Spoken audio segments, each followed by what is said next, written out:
the other big game in this space is Jason Cordova's The Between, which is, you know, one of the Carved by Brindlewood games. And as, you know, in keeping with the fact that it's carved by Brindlewood, Jason has made the mystery procedural Penny Dreadful show, and I've made the messy queer drama Penny Dreadful show.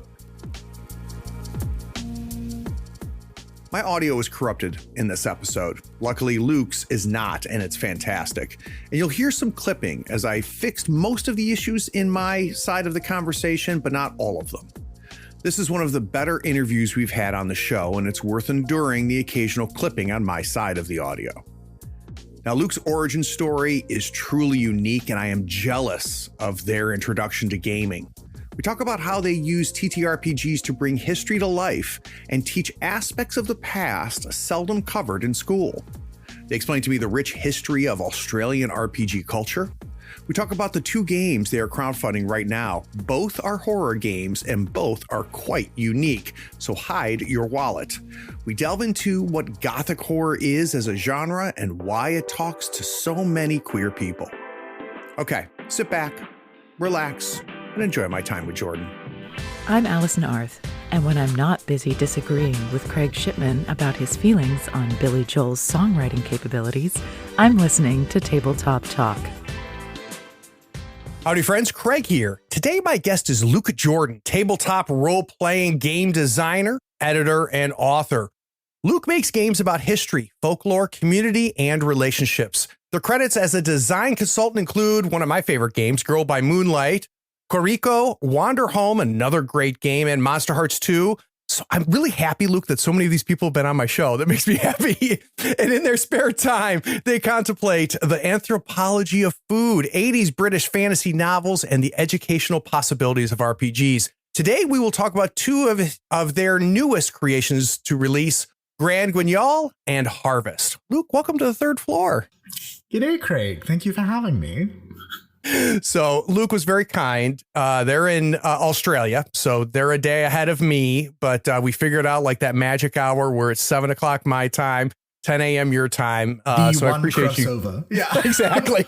We've got 30 minutes. And it only works on a weekend too, right? It's very true. It's very true. So Luke, I heard a rumor that you listen to the show, so you know what's coming. I like to always find out when you first discovered games. The way I like to phrase it is, at some point, you knew nothing about these games, right? You knew nothing about rolling dice, pulling out a pen and pretending to be somebody else. And then it was put in front of you for the first time. Can we go there? Yeah. And I can pinpoint I got pretty exact. Okay. It was April of 2004. Oh my. Okay. And I know this because it was the autumn school holidays here in Australia. I was 10 years old and, like many parents, my mother who... my mother, a single mother, kind of had, shopped around, was trying to find childcare that my brother and I wouldn't despise, right? This is a familiar story.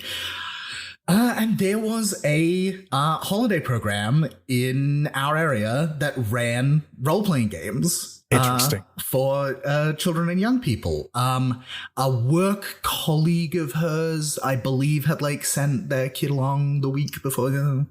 That's the bit I'm a bit hazy about. We'd have to ask my mother. She sent us along for a day, and I was like, this is the wildest shit imaginable. Oh, God. And so, we went along, each school holiday for a couple of days through the year. I got my first copy of the Player's Handbook for Christmas that year. I then continued going, and then I never left is kind of the punchline of this joke, right? I attend this holiday program for increasingly long stretches of time as time goes on. Eventually, I'm too old to attend and I volunteer there, where I learn how to DM for the first time. Then I'm old enough to work there and I begin to work there. And Craig, how cool is that? This is where I taught history through RPGs for a decade. No kidding. Oh, wow. Well, I want to talk a lot about that. But before we head there, I want to go backwards in time to the beginning a little bit. So how old were you when mom tried to get rid of you? I did 10 or hang on a minute. Let me do the math. 2004. Yes, I would have been 10. Would have been 10. So you're brought here. Now, is this just a community center or it's a game store or what's the setting? Is a how do I pitch this? It was like a business partnership of a partners in life and business, who one half of the couple was an anthropologist, a historian, kind of role player from, back in back in your day. My day, yeah. and he ran that side of it that I kind of ended up immersed in. And then his partner is a ceramicist, who really, yeah, and like a very acclaimed kind of local visual artist who, at that point it was only just a couple of years back from a 6-month sojourn in India, in the last province to go from having a Maharaja, where they were studying like some obscure form of Indian bronze casting on a scholarship from the local university or something. And so they both went off to do this, and he, anthropologisted around, and she, learned about bronze casting, and then they came back, and then she started teaching art classes, and then out of her backyard first, and then eventually they rented the local school during the school holidays because both their kids went to that school, and so they had connections on the board and all that kind of thing. Yeah, and so it was just like a random small business. That's really interesting. So it sounds like so he was the gamer and the historian part of this. Now, for his part of the program, which is where you spent time, was it specifically like, I'm going to teach these kids history and we're going to play games, or we're going to play games, and if history comes up, like, I'm trying to get a sense of how directive he was, if that makes sense. Not at first. So it began with, it was truly just like, let's run role-playing games as entertainment for kids in my day. Right.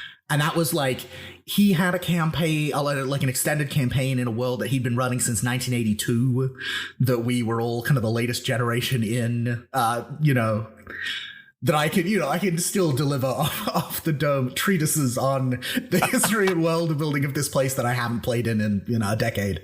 And then as the years went on, the business grew, and interesting. As it grew, professionalized. Because, like, to begin with, it was just the two of them. The artist's mother was, like, the caterer who, like, fed us all incredibly delicious food for lunch every day. Like, his father was the accountant. Like, it was very much in the family. And then it got to the point where they needed an office manager. It got to the point where they needed, an assistant because they had enough kids. And as it grew and scaled up, there came a point where, and then there was like a legislative change in how childcare subsidies are calculated in Australia. Like, I'm not going to bore your listeners by getting into, but like that changed the economic, realities of running the thing somewhat. I think for the better from memory, but like this was a long time ago. And eventually we came to this idea that like, instead of the model, which had been like, we're going to run a module over the course of a week that is kind of that is effectively continuous. Like, obviously not every kid could, or for scheduling reasons or for financial reasons, come the whole week, but like that was the kind of default model. And eventually we realized that in a lot of ways that cuts people out. It makes it not as approachable as it could be. And so it pivoted to a like every day is a much kind of shorter and more compressed slice of adventure. And I think that was the point at which we were like writing and running that many things in this one campaign setting and keeping continuity. It was just like, we can't do that. Like, we're not going to do that. It's a nightmare. No one wants to do that. And so instead there was this notion of like, what if we, and this was, I think, probably too around the time that, because I was in college at this point. Sorry, college, which is to say year 11 and 12, as opposed to university, which is what you call college. So I was 17 or whatever, and I was already starting to notice in my history education this real pivot from dates and facts and figures that kind of accompany the like great man theory teaching of history we would write a lot more empathetic responses, and there was a lot more focus on like, what might it have, what did history feel like? What are the ways in which we find commonality with, the people who came before us? What was life like a little bit closer to the ground rather than, in rarefied circles? And so I think like all of this kind of came together in a bit of a perfect storm, and he like locked himself in his study for like a weekend or something, and then came out and was like, I've cracked it. I've got 10 historical periods I think are really cool, and we'll do, a series of adventures in them across the year. And then, oh my good. And that was the first kind of, bundle. And then by the time we finished that year and we finished that bundle, I think we then reran them all the second year, just pretty much unchanged. And then we were like, okay, well, we need a fresh, we need a new slate. We've got a lot of kids who are repeat attendees. And I was kind of much more involved in the shaping of that in terms of like, there were a couple of bits where I put my hand up and was like, I think we should learn about so-and-so, and I will write it. And then eventually it slid into, there was, by the end, I was kind of like I was the lead programmer, right? Like I was writing most of the programming off his kind of like sketches and kind of historical background material. And yeah, and I'll work there for a decade, I guess. And I blinked and I woke up and I was like, well, this has been this is the only job I've ever had my entire working life. Probably I should flesh out my resume at some point before it's too late. And I went and got a day job. I've got tons of questions. So let's start off with something that I know people are wondering right now. What system did we run this in? To begin with, back in the week-long campaign days, it was a very heavily hacked version of D&D 3.5. Initially 3rd edition, I think, but like, my memories of 2004 are so hazy that frankly, I couldn't tell you.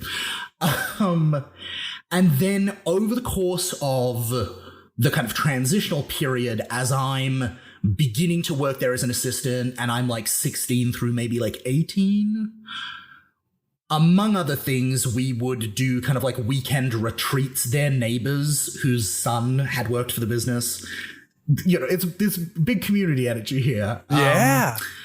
Owned a house on the coast, and so we got like a good rate, and so we would all go down there and kind of do programming retreats and stuff, which was lovely. And on those, among the things we would do is every Saturday night of the retreat, we would run like a role-playing spectacular. Or we would play Arkham Horror and fail to win, even though we were up until 3 a.m. We were all very conservative Arkham Horror players, which is the thing that if you play that game, like that's not how you win that game. That's how you fight the long, slow defeat and then go to bed sad. Exactly. Eventually, we would just like, if we haven't won it in 2 hours, we're not going to win it, and so we're just going to forfeit at that point. And it forced us all to be a lot more aggressive about it, which helped. And so we play tested. We played some Call of Cthulhu, definitely. I remember being really excited we played Fear Itself by Pelgrane Press. One of the huge fan of that system. To Trail of Cthulhu. Yeah. And there were some other things, but like, again, this is ancient history now.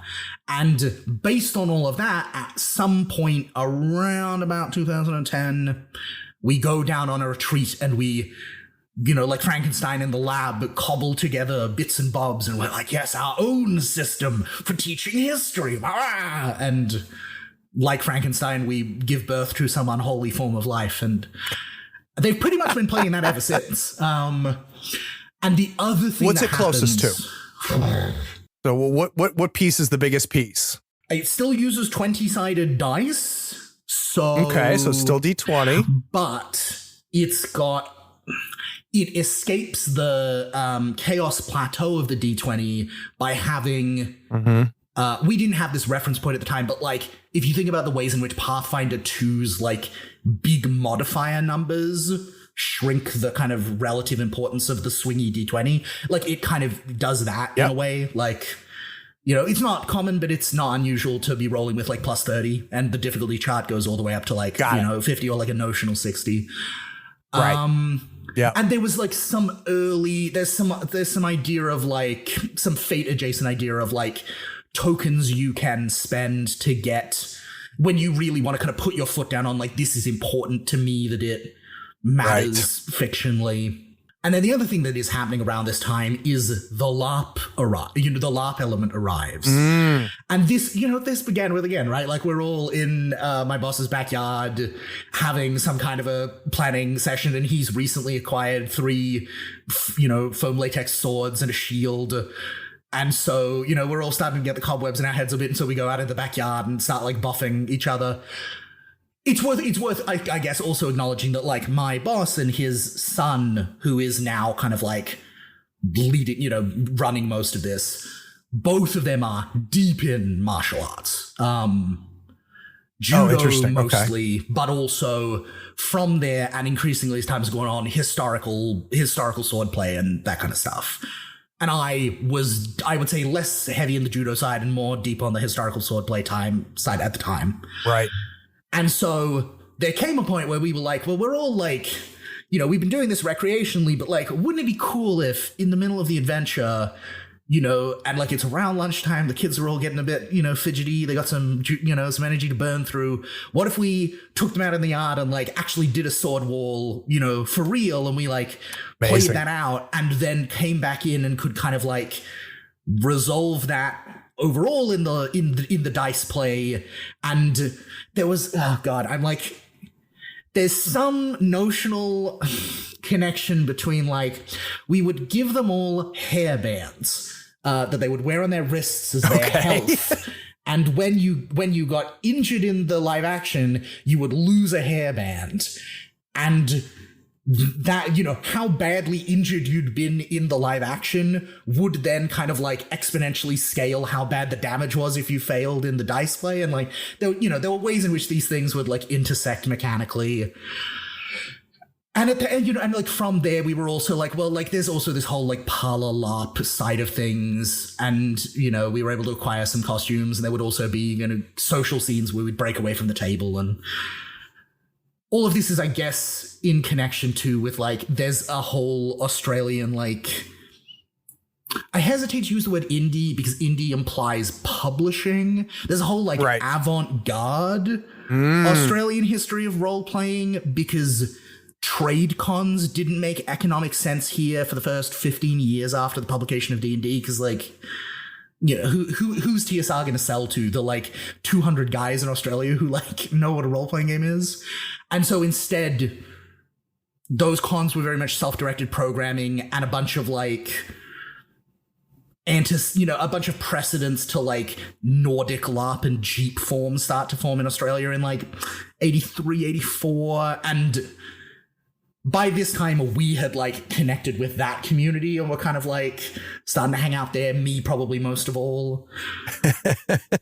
Anyway, yeah, so to answer your question about system, Craig, we invented our own bespoke dice play system, and then also we invented our own custom LARP system, and then we found a way to integrate the two of them together, and that's how the children would learn about history. Yeah, I think what's key here, and what I'm picking up, Luke, is that, it's play, right? Yes, and that's ultimately what 100%. We're talking about here. And don't get me wrong, I'm a systems guy. Systems matters to me. It's a reason I explore many systems. But at some point, it's okay just to say, we're going to play. Let's try this. Let's try that. Now, I want to talk about the settings, though, because that's very fascinating to me as somebody who's writing the programs. And obviously, I'm sure you've got dozens, if not hundreds, that you've been a part of. But I'd be curious, looking back on it for you, are there any that have really stood out? So are there any settings that you're particularly proud of, or modules or points in history that where you felt like you just were cooking with gas and you really not only just really had a ton of fun, Luke, but you felt like you taught them something? Does that make sense? Yeah. So there was a key kind of countercultural politics at play with the whole center was very much kind of in service of a belief that children are wiser than adults often acknowledge, that creativity is a really important thing. The artist loved to throw around that one Picasso quote, right? Like, every child's an artist. The difficulty is staying one when you grow up. And like, the liberatory and the kind of like, progressive, like ways in which art can shape culture. And for them, it really was an attempt to kind of, they were like, this is, we think, a way that we can kind of positively contribute to the culture of the country that we live in and, you know, the community that we live in. And so there was a bit of like countercultural history going on, right? Like, Good. Yeah. We were teaching Australian history, specifically like early colonial Australian history, with a fairly skeptical attitude, I will say, towards the British Empire and administrators of the time, and kind of uncovering bits of it that don't often get talked about. There was a point at which, at one point, Australian history could have gone a very different direction in the early days. Down in Tasmania, there was like a much more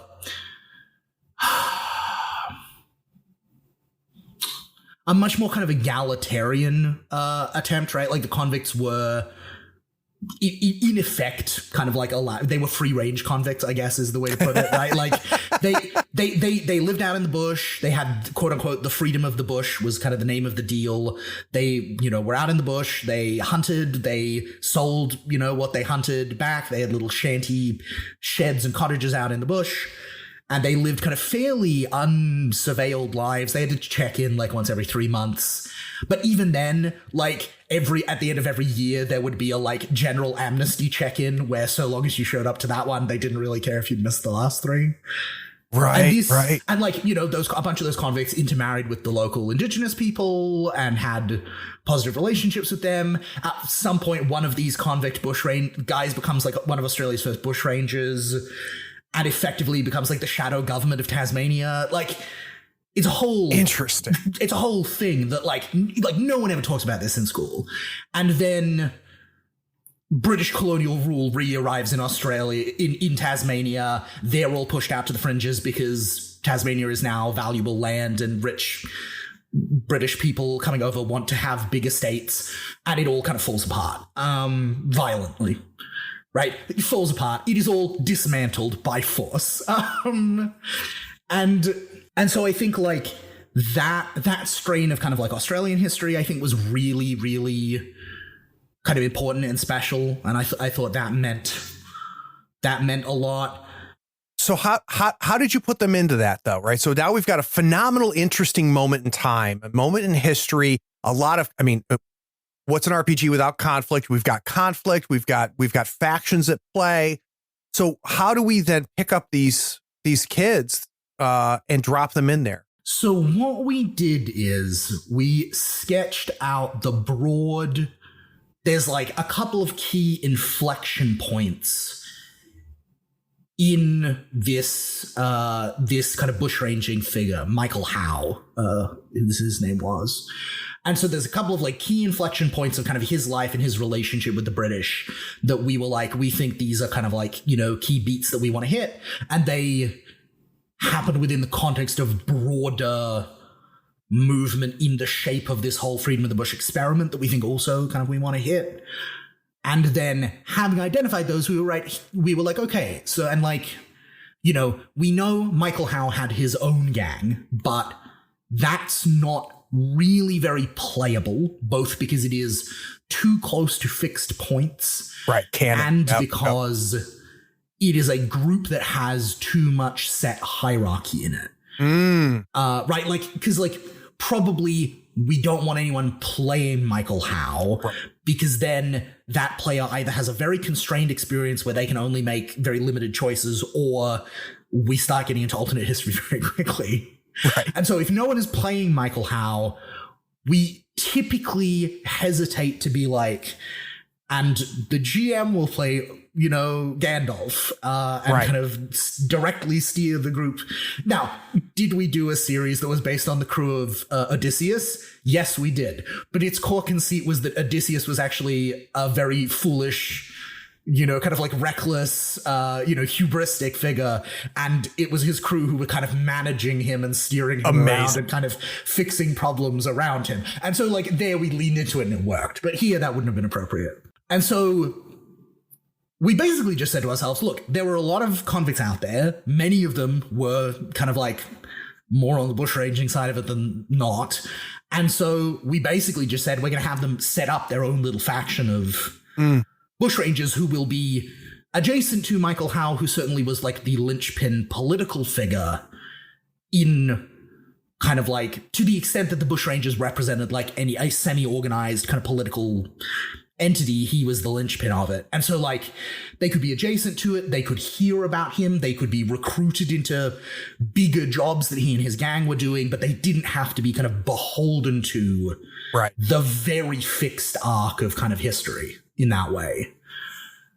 Also because, like we broadly speaking, we didn't want people like right on the front line of historical events, because then we're getting back towards kind of great man history. But keep me honest here. So it sounds like what we've done here is we've said we've got a very interesting location and time.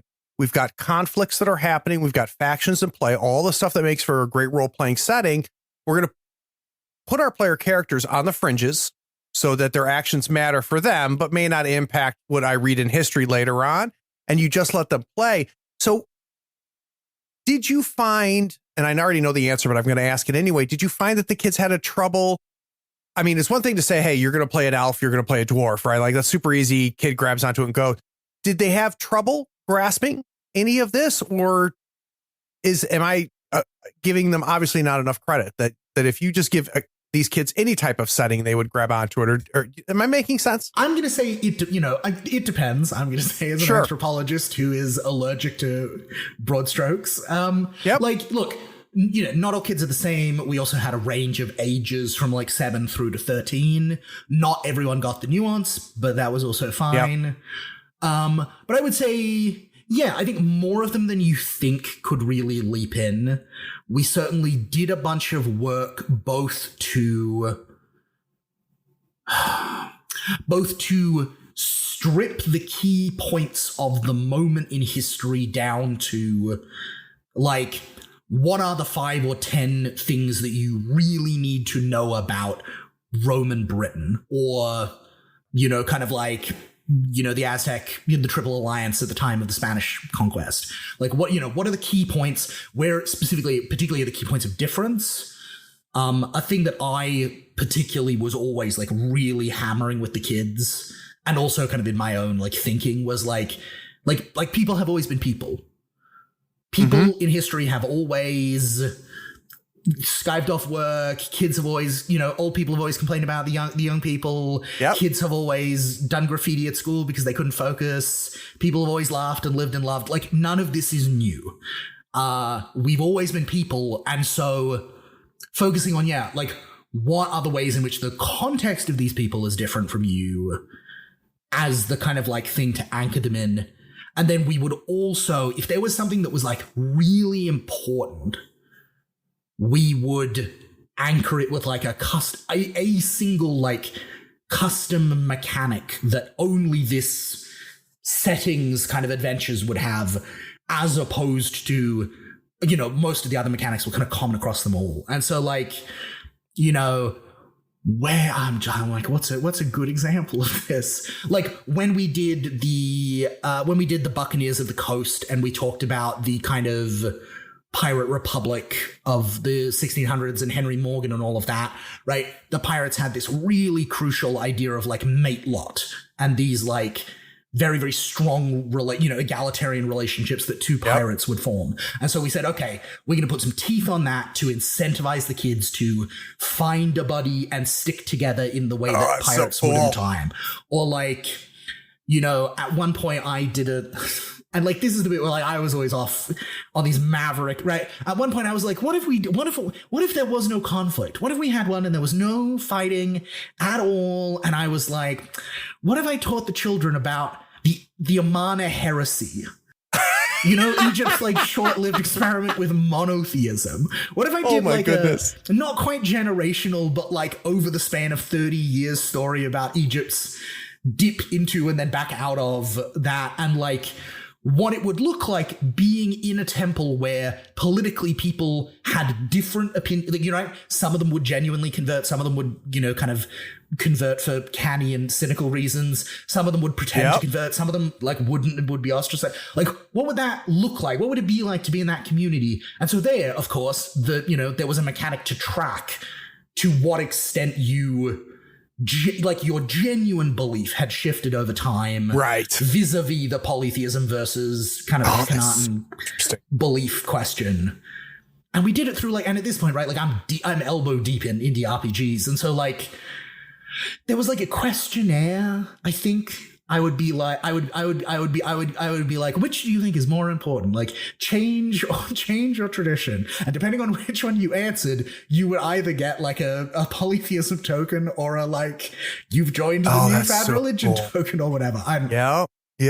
And so that was another key way we would kind of, if there was something we really wanted to hit, that was how we made sure that the kids couldn't avoid at least a little bit engaging with it.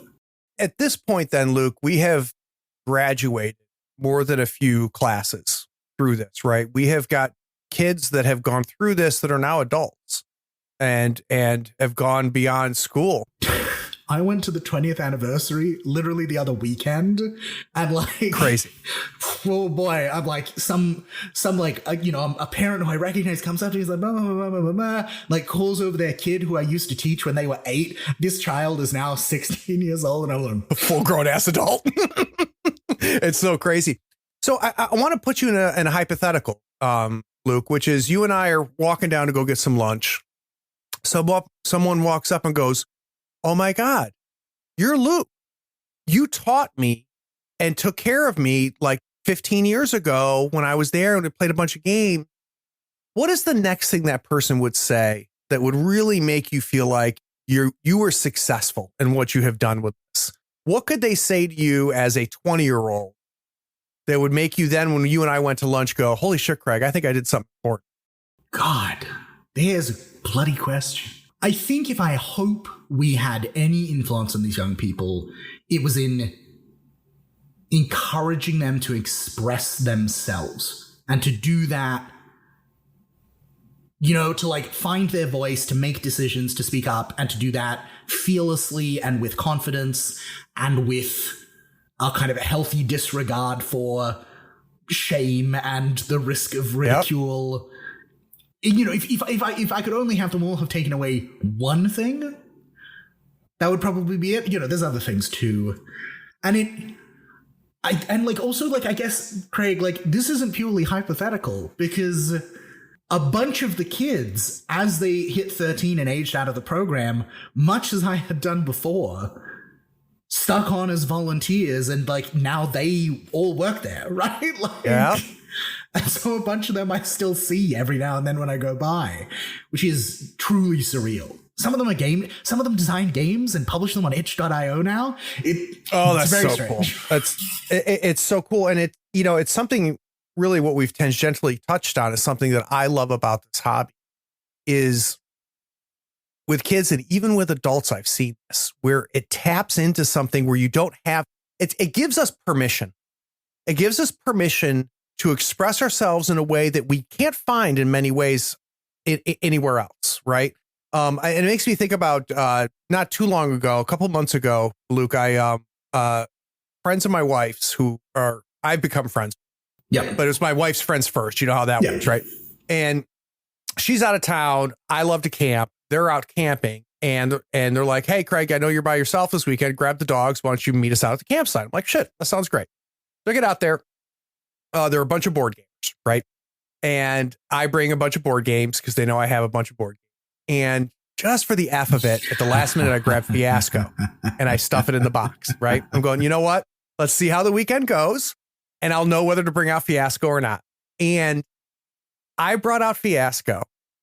And at first, I was getting a lot of like, Craig, I don't understand this, right? Because they're used to like Settlers of Catan, right? Within an hour, I had 4 people leaning over the table, engaged and touching the cards as they hit the notes and the relationships and objects. And then even more importantly, there was about 6 other people literally with popcorn watching and take that out. Couldn't believe that I waited till the last night. Oh, it was amazing. But what it made me, my takeaway from it was I'm always nervous about introducing this hobby to new people. And I don't know why, because it's always been successful.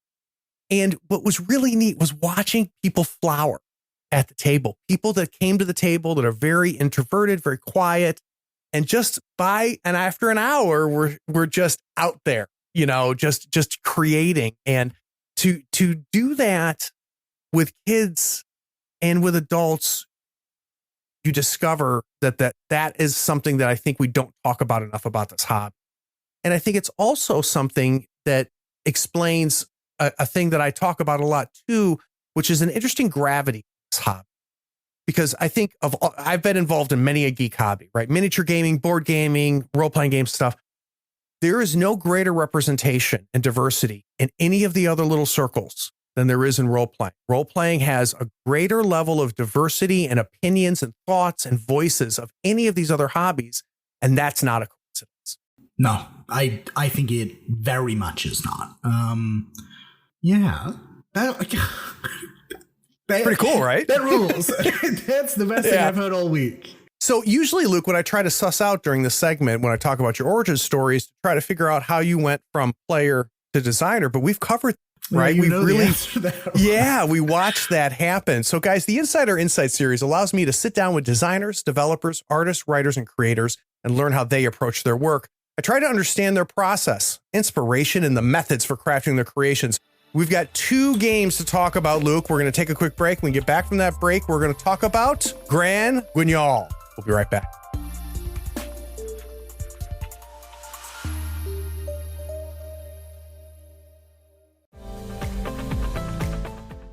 This is Sean. You may have heard of me from such movies as Brett and Sean Go to Illinois, 2 Motorcycles, 1 Stick of Dynamite, and Gaming and BS. What kind of RPG podcast is that? After my NFTs were stolen, I decided to become a patron of Third Floor Wars. The content is great and it costs me less than a good shot of liquor. So consider becoming a patron. It may just land you your next big role. Head over to patreon.com/Third Floor Wars. Tell Craig Sean sent ya.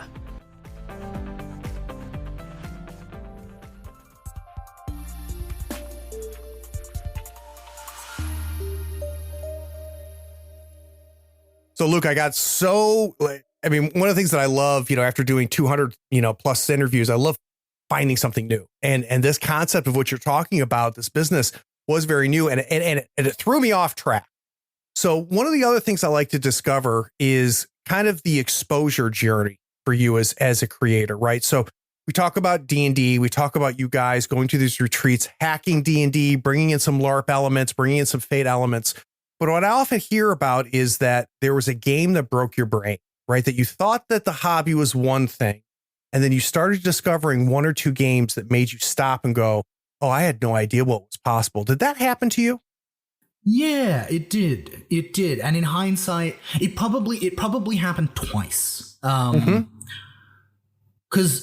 I think the thing that, the astute listener will have noticed is that, of the games that I listed that we were kind of playing around with and experimenting with, I would say that those are all still fairly trad, quote unquote, games. They're all games harkening back to, Fear itself and Trail of Cthulhu is itself a relatively recent system, but it is very much in a design lineage with Call of Cthulhu, which is one of the old grandparents of the industry. Yep.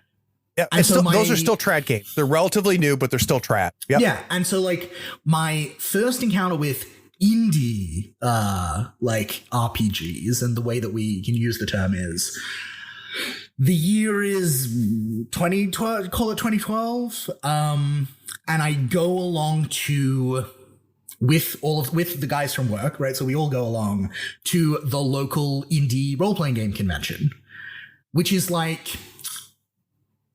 Craig, imagine Big Bad Con or Go Play Northwest, which I know, you have had described to you.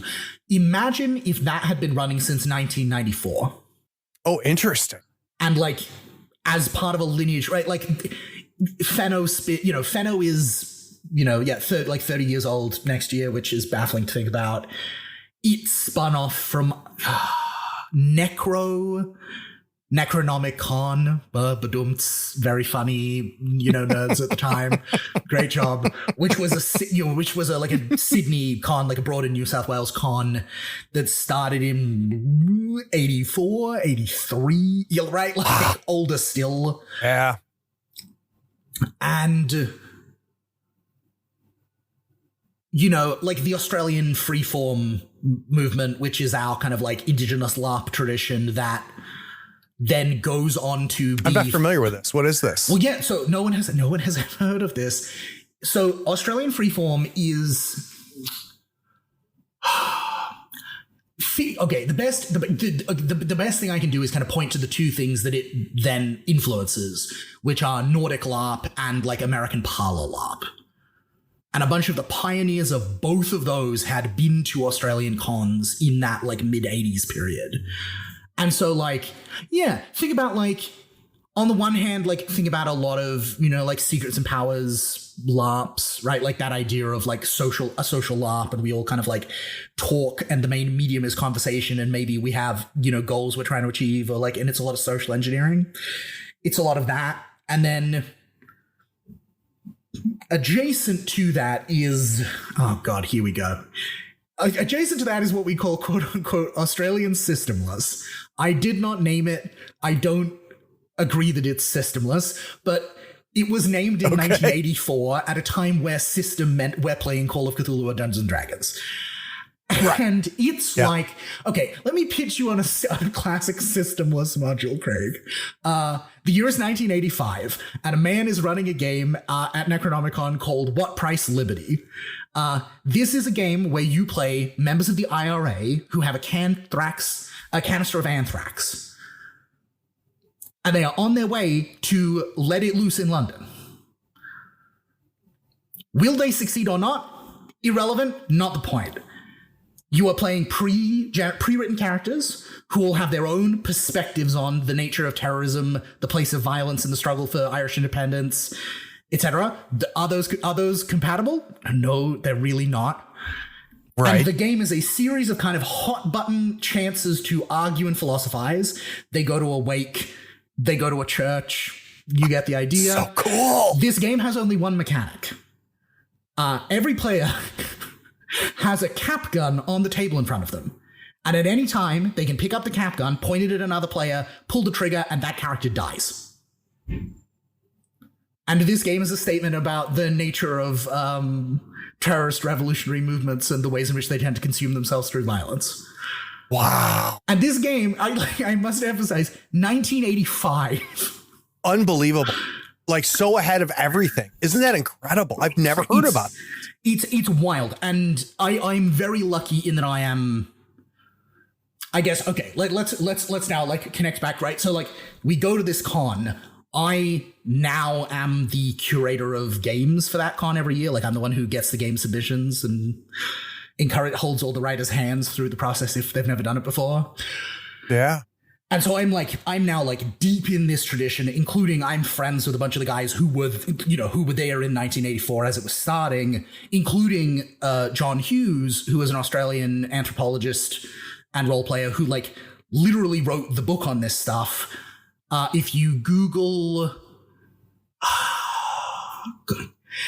just Google Australian systemless role playing, and you will find his article in like the top 5 results. And it's like a 2-part talk he gave in 93 or something at one of the cons in an attempt to kind of like define and, set some broad parameters around like what is systemless and what has its history been like and where might it be going. But anyway, so at this con, I play Apocalypse World for the first time.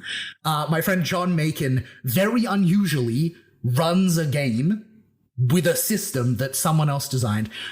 Interesting. I cannot emphasize the degree to which most of the time you show up to this con and 20 people have designed a bespoke, custom role-playing game experience artisanally. It will run 1 to 11 times over the course of the long weekend. And then, like a mandala, it will float away in the wind and it will disappear from existence. Yeah. And we do this every year. But John, ever a maverick, is like, no, I've recently encountered this game called Apocalypse World, and I think it's sick. And so John somehow runs an Apocalypse World one shot in 2.5 hours, which I'm like very impressed by still to this day. I play a brainer, I'm pretty sure. Anyway, this game is so cool, right? Like Apocalypse World cracks What blew my your brain. mind? What cracked it? I think part of it is just the notion of the playbook at that time, the idea that like everything you need to play your character can fit on like one sheet of paper and a copy of the basic moves. Particularly in a world where like my main background is in Dungeons and Dragons and I played a lot of spellcasters. So like, let me tell you, that had not been my experience up to that point. And so like, you know, that's the like most, I guess, like juvenile level of like, I was like, whoa, this is wild. Also the moves, the notion of moves, these like bundled mechanics, the ways, the deep kind of provocation with which the bakers write Apocalypse World's moves to like push things into trouble, to snowball the 7 to 9s. But like more than anything else, because I had been, you know, the year is 2012. I'm 18. At this point, I have been GMing already since 2007. Now, admittedly, I was like a 14-year-old GM. Like, it's not quite, we use the term loosely. Exactly, yeah. And everyone, be very generous in your imagining of what my GMing was like as a 14-year-old. But nonetheless, right? So, like, and I have watched a lot of people GM. I have assisted a lot of people GM. And so, like, the real thing that cracked my brain open was watching John run that game and realizing and being able to see that he didn't have any proper prep. Yeah. Like watching him play to find out and realizing that he was truly just like rolling with the punches and like letting us drive this stolen car wherever we wanted on the highway. Yep. I was like, oh my fucking God. This is and have incredible. It work. Right. Yeah, that's it was working. And it ruled. Exactly. And it was wild. And I very quickly from there, I spiral into indie games and I learn all of this stuff, and I go from there and eventually I start designing my own games, So you said there was a second moment. Yeah, the second one is the kind of like the other, is the Fenno half of the occasion of the thing, right? Where like it isn't one game, it's, the very first session of the con, I play a vampire game called Willowbark, where we're a bunch of ghouls whose masters have just died.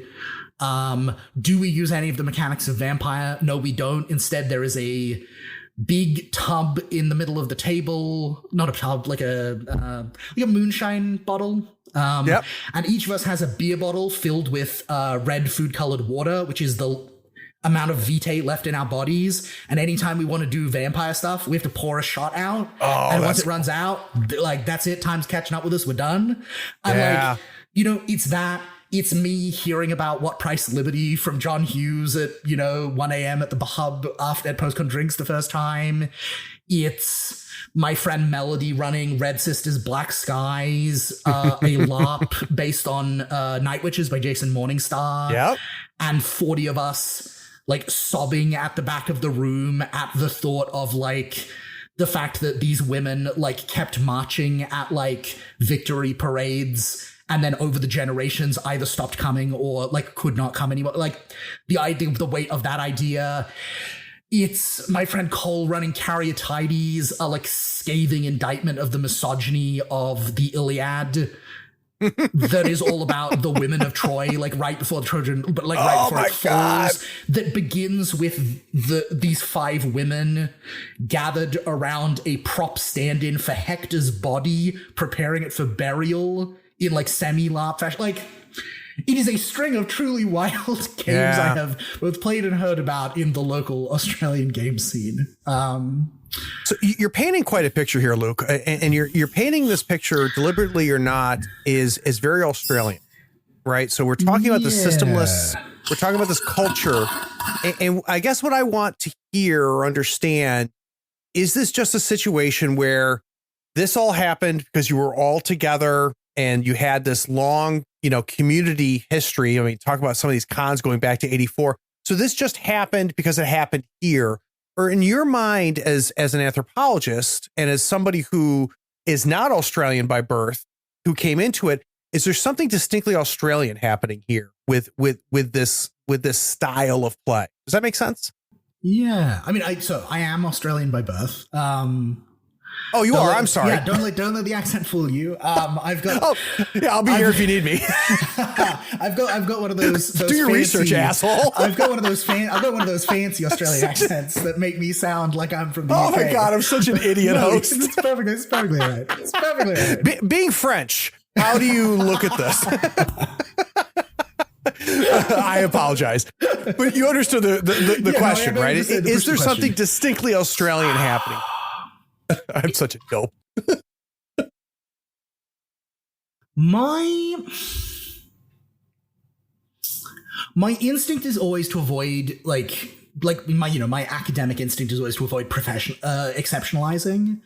Sure. Instinct says to me, I don't think much of this is quote unquote uniquely, I don't think it's uniquely cultural. Metaphysically, right. I don't think there's anything uniquely Australian happening here. I think dialectically, a bunch of the cultural attitudes in Australia, a bunch of the material conditions around how role-playing emerges in Australia kind of shape a thing that would not have happened that way elsewhere because those other places would have had different inputs. Help me understand that a little bit. Yeah, so I don't think it was destined to be this way. I think it happened to turn out this way because of a set of inputs, and I think in a different place the inputs would necessarily be different, and so you might get a similar thing or an adjacent thing, but I don't think you would get the same thing. Completely get what you're saying. So let's talk the inputs. Not metaphysical in any sense. Understood. Yeah, no, I get that, and that really was you're getting closer to what my question really was, which is good. What do you think those inputs were? Right. So what were the ingredients to this stew? What are the ingredients to this stew? I think one, as I kind of foreshadowed, right? The trade cons don't come to Australia until quite late. Yep. Australia is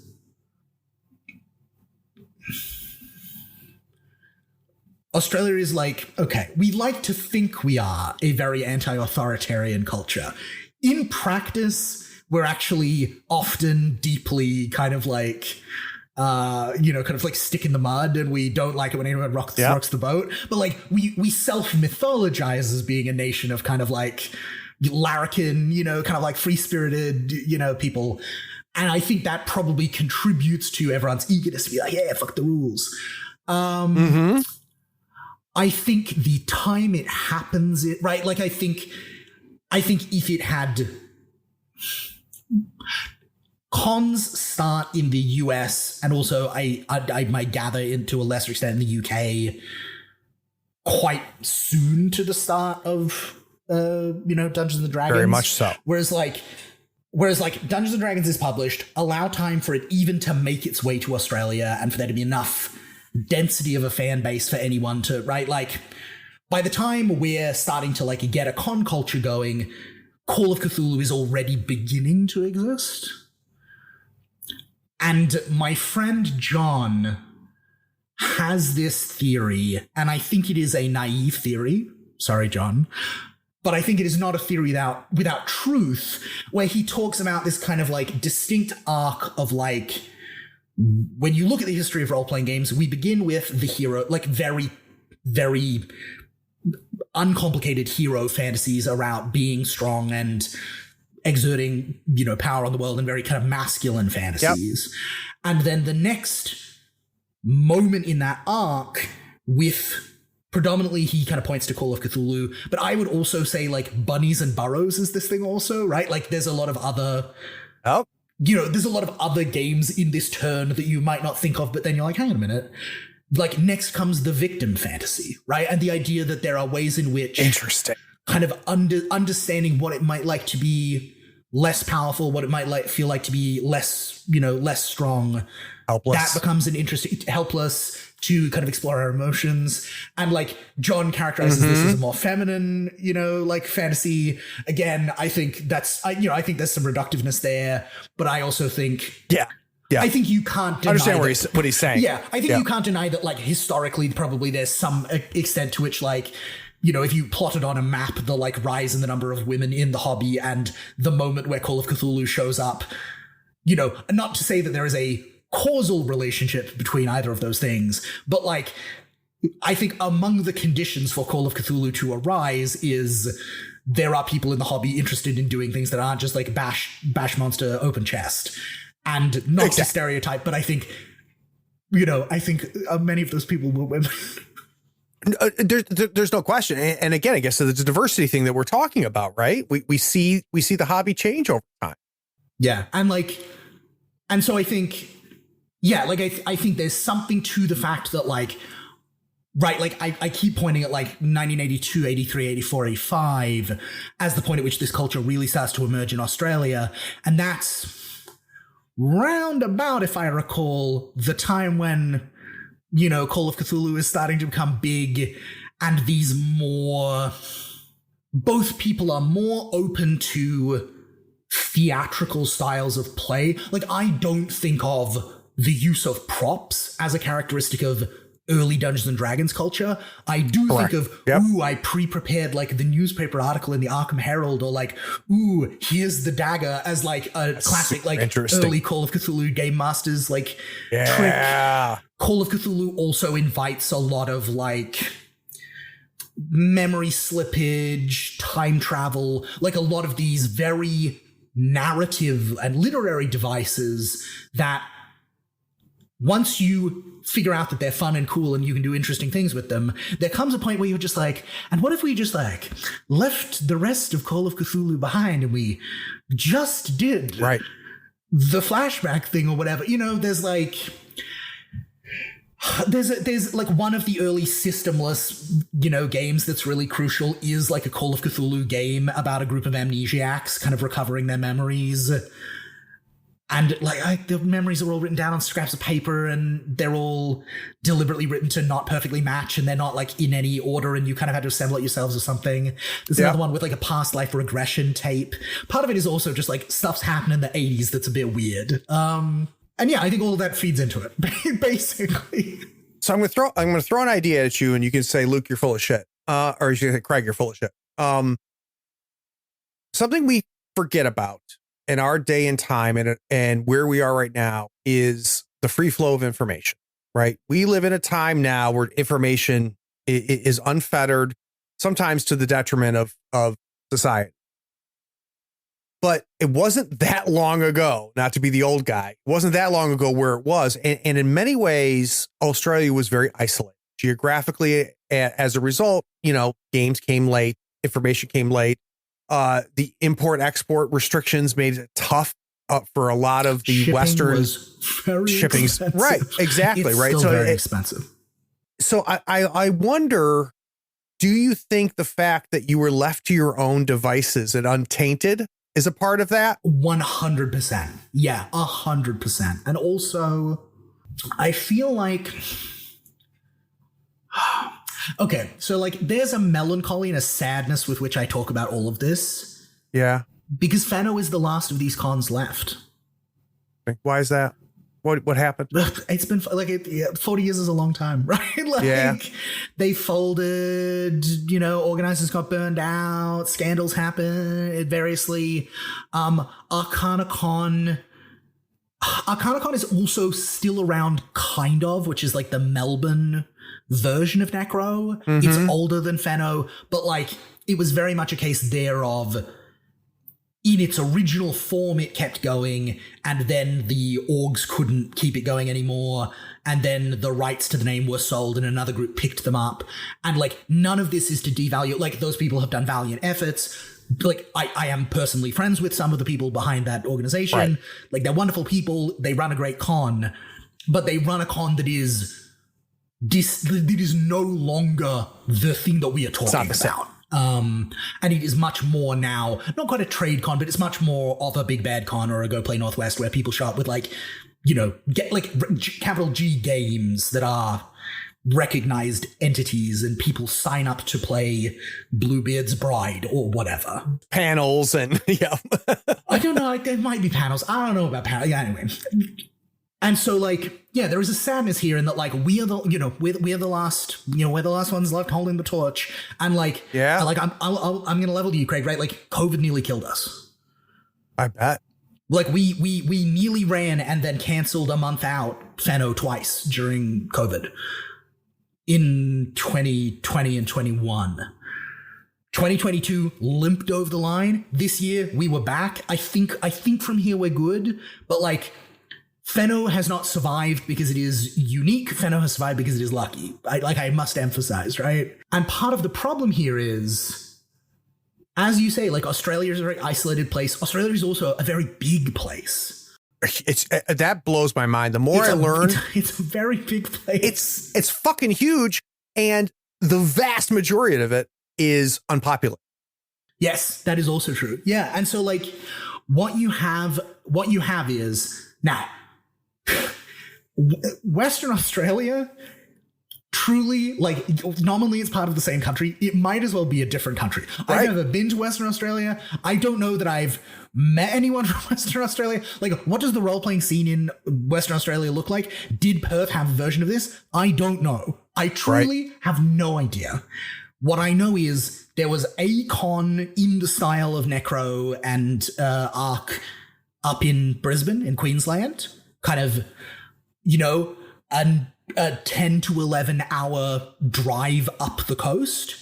I know there was Arc, an 8 or 9 or 10 hour drive down the coast from here in Melbourne. And then I know there was Necro, which then sort of turned into Fenno.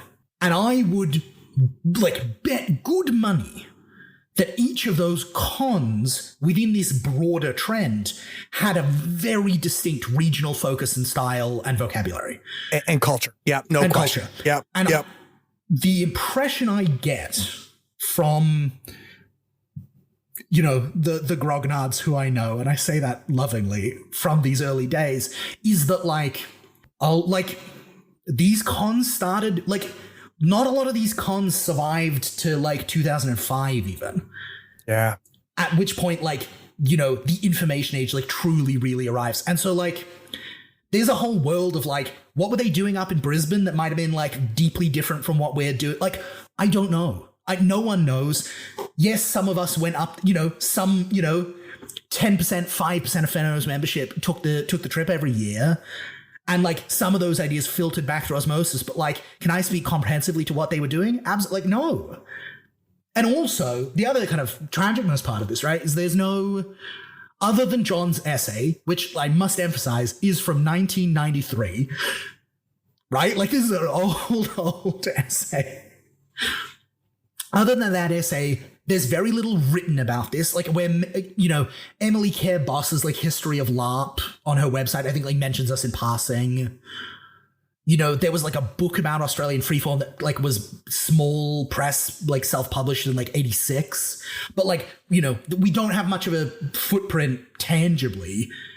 And like, most of these folks are like, you know, they're like older folks. They play within this local community. They're not on TTRPG Twitter. Most of them, if you showed them, you know, like a published indie game like Apocalypse World, they'd be suspicious of it. Yeah. In the same way that they were suspicious of Call of Cthulhu when they all decided to do their own thing. And so, like, there's even a sorrow in the fact that, like, I'm the one talking about this. Like, I wasn't... The year that John gave that essay, like, delivered that keynote address that became the essay, I wasn't born yet. And this is incredible to me. The only person really, as far as I can tell, who is kind of like uniquely positioned at this juncture of, you know, of kind of like communities to like be able to like speak up and say, hey, we were here at some point. So here's what's fascinating to me, Lucas, and by no means am I an epicenter of anything, but I've talked to a lot of, right? For the fact that I have spent an hour now drilling into your brain to try to learn about something that I've heard nothing about up to this point, I think is significant considering the number of people that I've had 2 and 3 hour conversations with. Like the first thing that pops into my mind is we need to start a Kickstarter to have Shannon Appelkline extracted out of the US, dropped into Australia for 2 years to document all this, right? Like before it's gone, because it's super, super interesting. And it ties into a lot of what we've talked about. Now I'm going to have to be that guy here, which is I want to learn more about this. So I'm going to hold you to a future episode where I want to dive into this more. We'll talk about it later. Yeah. But we've got to talk about your game. So we are going to take another break. We're going to talk about your games, but Luke, I cannot tell you how much I appreciate learning this piece of this thing, because the whole purpose and the reason this podcast exists is me trying to learn how this hobby came to be where it is today. And this is a slice of it I knew nothing about. So I appreciate that. We're going to take a quick break. We'll be right back.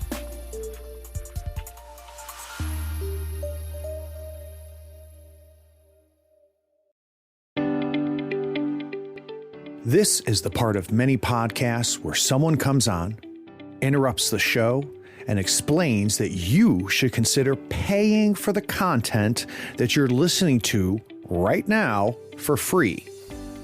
That pitchman explains by giving $1 or more a month, you not only support the show, but you allow the show to grow and improve. Here on the third floor, we refuse to interrupt your episode of Tabletop Talk with such time-wasting pleas. We pledge never to run a spot asking you to go to patreon.com and give $1 or more a month, because supporting content creators keeps the content coming. Even if there is a link in the show's description, and there is, we don't ask you to click it and become a patron. We don't waste time rambling about the benefits like early access to episodes, getting episodes without ad breaks like this, or even getting a chance to play in one of Craig's RPG sessions. Anyway, enjoy this episode knowing Tabletop Talk, despite being supported by its patrons, won't engage in such blatant appeals for support.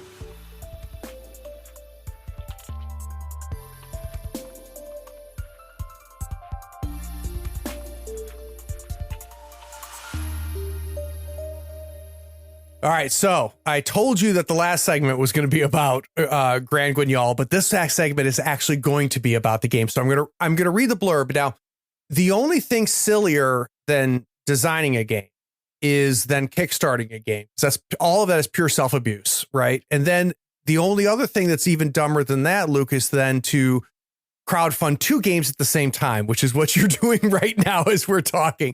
Let's talk about the first one. We'll talk about the second one in a moment. I want to read a little segment about this. And for those of you that listen, you know I like to read the kind of like the promotional blurb. This is a little bit longer than usually what I read, and I think it's all important. So listen up. Grand Guignol gives us crooked alleys, foggy squares, charged touches, and words left unsaid, lavish parties and faceless crowds, bloody hands and dangerous smiles, and always the darkness without and within, asking what lurks in the secret corners of your heart. In Grand Guignol, we play as citizens of London and all its sprawling Victorian glory. Amongst it all, we monsters and queers hold each other close, slay our demons and live our lives. We flirt and feud, tremble and embrace, and hurt and heal one another as we cling together in the margins of this hostile world. Inspired by the queer reads of Victorian Gothic, Grand Guignol delves deep into the heart and soul of the period, weaving an environment both intimate and terrifying, built on the belonging outside of belonging system invented by Avery Elder and Benjamin Rosenbaum. Grand Guignol presents us with a cast of tragic anti-heroes.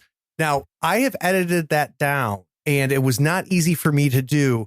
This is a very grand thing. And I will say one thing I will tell you is I was reading this for the first time. I said, I bet you this is outside belonging system. I smelled it a mile away. So let's go through where this comes from. So the question I always ask, this at some point never existed in your head. It was never an itch in the back of your head, but at some point it started asking for you to look at it. Started saying, you need to think about this a little bit more. So if we go back to the acorn version of the oak, where was the first acorn and when did it fall? I'm going to arbitrarily pick an acorn because, like, truly in the most expansive version of this, right? Like, I read Dracula for the first time age 13. Technically speaking, is probably like the first domino, but like, I read Dracula. I thought it was pretty cool. There was a vampire. Like, that's all. That's that acorn. Like, that's all there is. The first meaningful acorn of significance is a show called Penny Dreadful. Yeah, great show. Eva Green is there. Timothy Dalton is there. It fucking rules. And so I watch Penny Dreadful, right? Is like the first acorn. And two things about that show really grab me. One of them is because at that time I'm relatively kind of like new to realizing I'm queer. And so like the ways in which some of the storylines in that first season show us queerness and show us queerness in unexpected places. Yep. For the Victorian period, like I was like, what? That's really cool. It's always been here. It's always been here. And also, and like particularly too, like, and then I engage a little bit with like the kind of fan communities around this show where particularly on Tumblr, there is a lot of like directly drawing the lines between the ways in which the show is depicting queerness in the period and the like real historical material, events that like inspired that, and the fact that yes, queer people like really actually have always been here. And so like, that hits me. And then also by this point, I'm already kind of like a tragic of the late Gothic. Right, like I've read a bunch of this shit, and so just like the ways in which it plays around with putting Frankenstein and Dracula and the Portrait of Dorian Gray in conversation with one another, and the choices it makes about how to do that, I'm like there are some really like interesting choices being made here, as opposed to like not to. Not to be derogatory, but like a lot of people love to put Dracula and Sherlock Holmes in conversation with each other, right? And not always in ways that are fun, but not necessarily, they don't really necessarily have like a huge amount to say. Whereas like John Logan clearly had some shit he wanted to say. I think particularly about there's like Caliban, the like Frankenstein's monster, like makes a speech in like the third episode about like. Did you really think that we would be the children of like Wordsworth, right? Like kind of connecting the shift in the poetic movements of London at the time to the themes of modernity and Frankenstein. And I'm like, This is a man who did the assigned reading and was paying attention. And so that happens. I mean, and then nothing happens for like 2 years, right? I'm like, that was a cool show that happened. I wander off. Eventually the third season comes out. I thought the third season was fine, but I thought it was a lot less interesting than the first two seasons. That's my take. And so then I kind of like forget about Penny Dreadful for a bit. And then like, I could not even tell you, like, I rewatched Penny Dreadful maybe. Like, I can't tell you what brought it back up into, the active consciousness from the back corners of my brain. But all of a sudden, I start thinking about Penny Dreadful again. Mm-hmm. And make suddenly a connection that at the time, for whatever reason, I didn't make. And part of this, I think, is probably because, Penny Dreadful comes out in 2014. Am I right about that? I'm pretty sure. Something around there, yeah. And I'm still in the middle of my undergraduate degree at the time. And when I remember it, I'm now done with my undergraduate degree. Right. And a thing that and this I guess is the other half of it, a thing that I kept doing in my undergraduate degree by accident is taking English courses where I was assigned texts about the Gothic. Interesting. Where among the, essay prompts were prompts about queer reads of the Gothic, which I, as a person, kind of fairly new in my queerness and kind of still exploring it and thinking through it, was like, ooh, that's interesting. That could be fun. And so I probably wrote a course's worth of essays about the queer Gothic across 5 different courses by accident. I want to stop here for just a second, Luke, because this is interesting to me because I've noticed this about that genre, right? The Victorian Gothic genre, and it's tied to queerness. This is something that is well documented and it's used a lot. Can you give me a sense as cis white dude here in the US, why? Because it makes sense to me, right? When I come across it, I'm like, oh, right, of course, but I'm not queer, so I'm not looking at it through those lenses. What do you think is so unique about that genre and setting that lends itself to tell queer story? I think there are 3 answers here. And I think one of them is a very straightforward answer, which is like, if we look at the canon of late Gothic, and like, I do like to specify late Gothic or Victorian Gothic because, like, you know, the Gothic stretches all the way back to the late 1700s. And, you know, I'm not pulling on the, you know, the Mystery of Udolpho or the Monk, right? Like, those are a much earlier strand of the Gothic that the game doesn't really engage with. But, like, yeah, if we look at the late Gothic, and also kind of like reach slightly outside of that period and just steal Frankenstein, just because it's fun. Like, one, a lot of it is textually about queerness, or at the very least, we can make an educated, like The Portrait of Dorian Gray is a work written by England's most notorious homosexual at the time, where Dorian's sin is unspeakable vices, which in the period we know was a euphemism for he was gay, and the vice was kissing boys. Which is why every time they make a film adaptation and it's kind of like the lame attempt at BDSM that you're allowed to put in like an M-rated movie, and like, you know, Ben Barnes is like pouring some wine on a lady's like cleavage and then like kissing her shoulder. I'm like, no, that's when it talked about unspeakable debauchery in the book. Like that's it meant he fucked dudes. That's what they meant. I cannot possibly be clearer with you.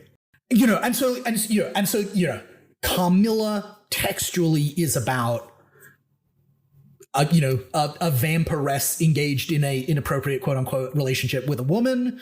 Yep. The Portrait of Dorian Gray is about a queer man who is doing that unacceptably. And also, crucially, this doesn't get talked about much, Bram Stoker was queer. I did not know that. Interesting. Oh my gosh. He wrote very embarrassing letters to Walt Whitman because he was a huge fan. Get out. How did I not know this? Oh, that's fascinating. And so, like, you know, the Gothic has always literally been queer. There have been foundational texts in it that have always been queer. At the most kind of like flippant level, the fundamental theme of the Gothic, if we have to be really reductive and like boil it down, Gothic literature is all about repression. Yes. And skeletons in the closet or ghosts in the past re-erupting into the present in ways that are impossible to ignore. And to queer people, that is a very potent metaphor. Right.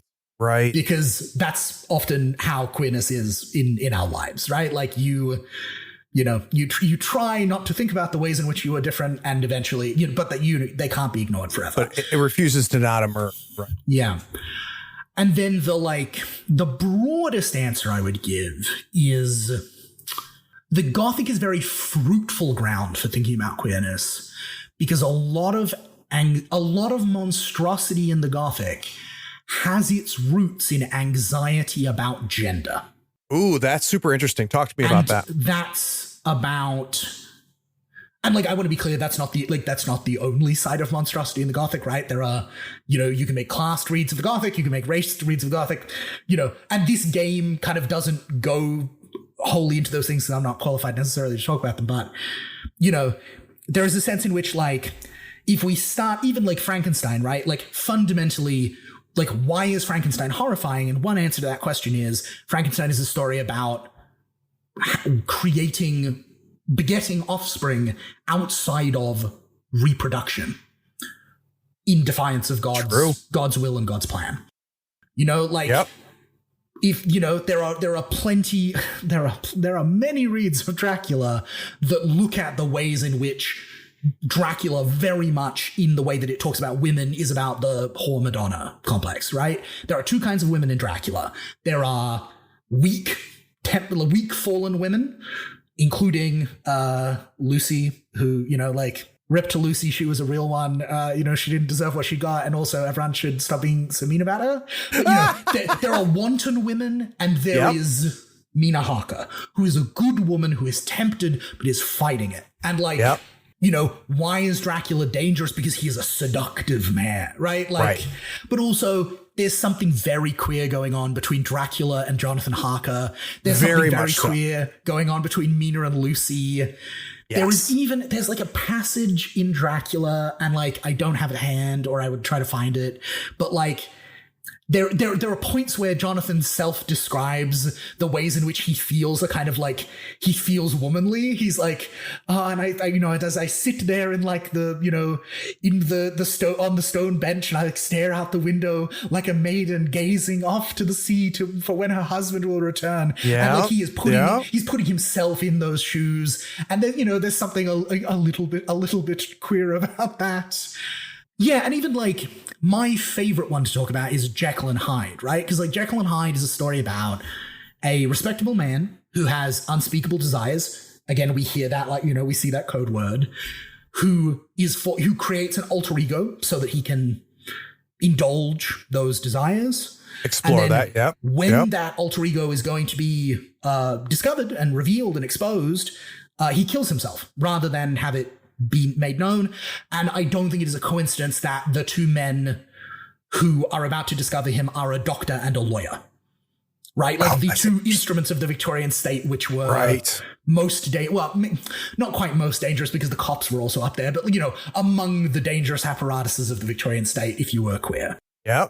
And so, yeah, I think a lot of horror in the Victorian period, and a lot of the sites of horror in the Gothic are about fears about either transgressing gendered expectations, and that includes expectations of what correct gendered relationship, you know, of like, you know, what correct, you know, orientations look like, and interest in reproduction, all that kind of stuff. Yeah, either transgressing it or failing to live up to it.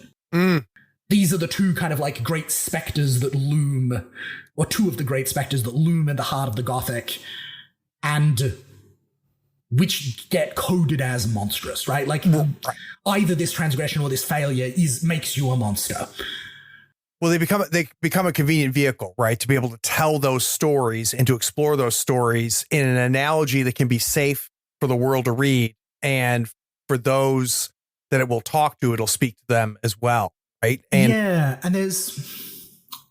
and there's this sense too where, like, a lot of Gothic literature in some ways is a very deeply conservative genre that, like, right, like, it evokes the, you know, we evoke the specter of Dracula, and Dracula is vanquished. You know, yeah, exactly. And Dracula is Eastern European, and he's kind of Jewish coded, and he's queer coded, and he's, but also at the same time, he's a hypersexual man who's going to steal all our women, and he's Irish Catholic coded, and he's Irish Protestant coded at the same time in weird and entangled ways that, like, I'm not going to get into.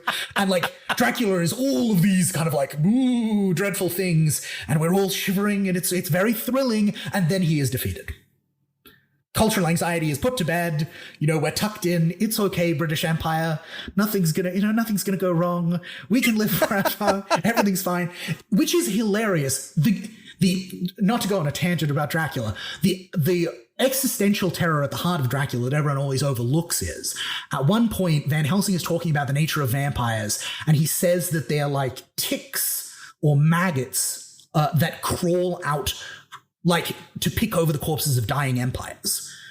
The great existential threat at the heart of Dracula is, if Dracula is in Britain, ... And it's never, and that's as much as Bram Stoker ever says about it. But I think that unspoken threat is a really, like, interesting piece of the themes of that novel. people that listen to this podcast have heard me say this several times. I don't think Dracula gets the credit.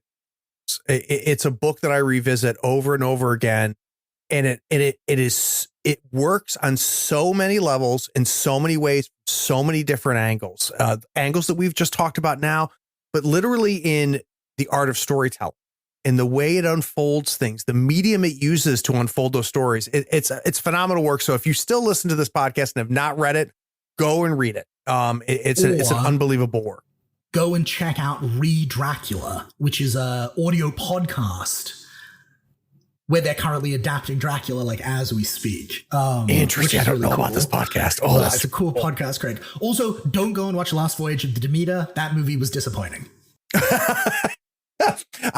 It's, you know what's so funny about that? A good buddy of mine who's a writer sent me the trailer for it, and I was just like, this looks like an amazing 5 sessions of role playing and a terrible movie.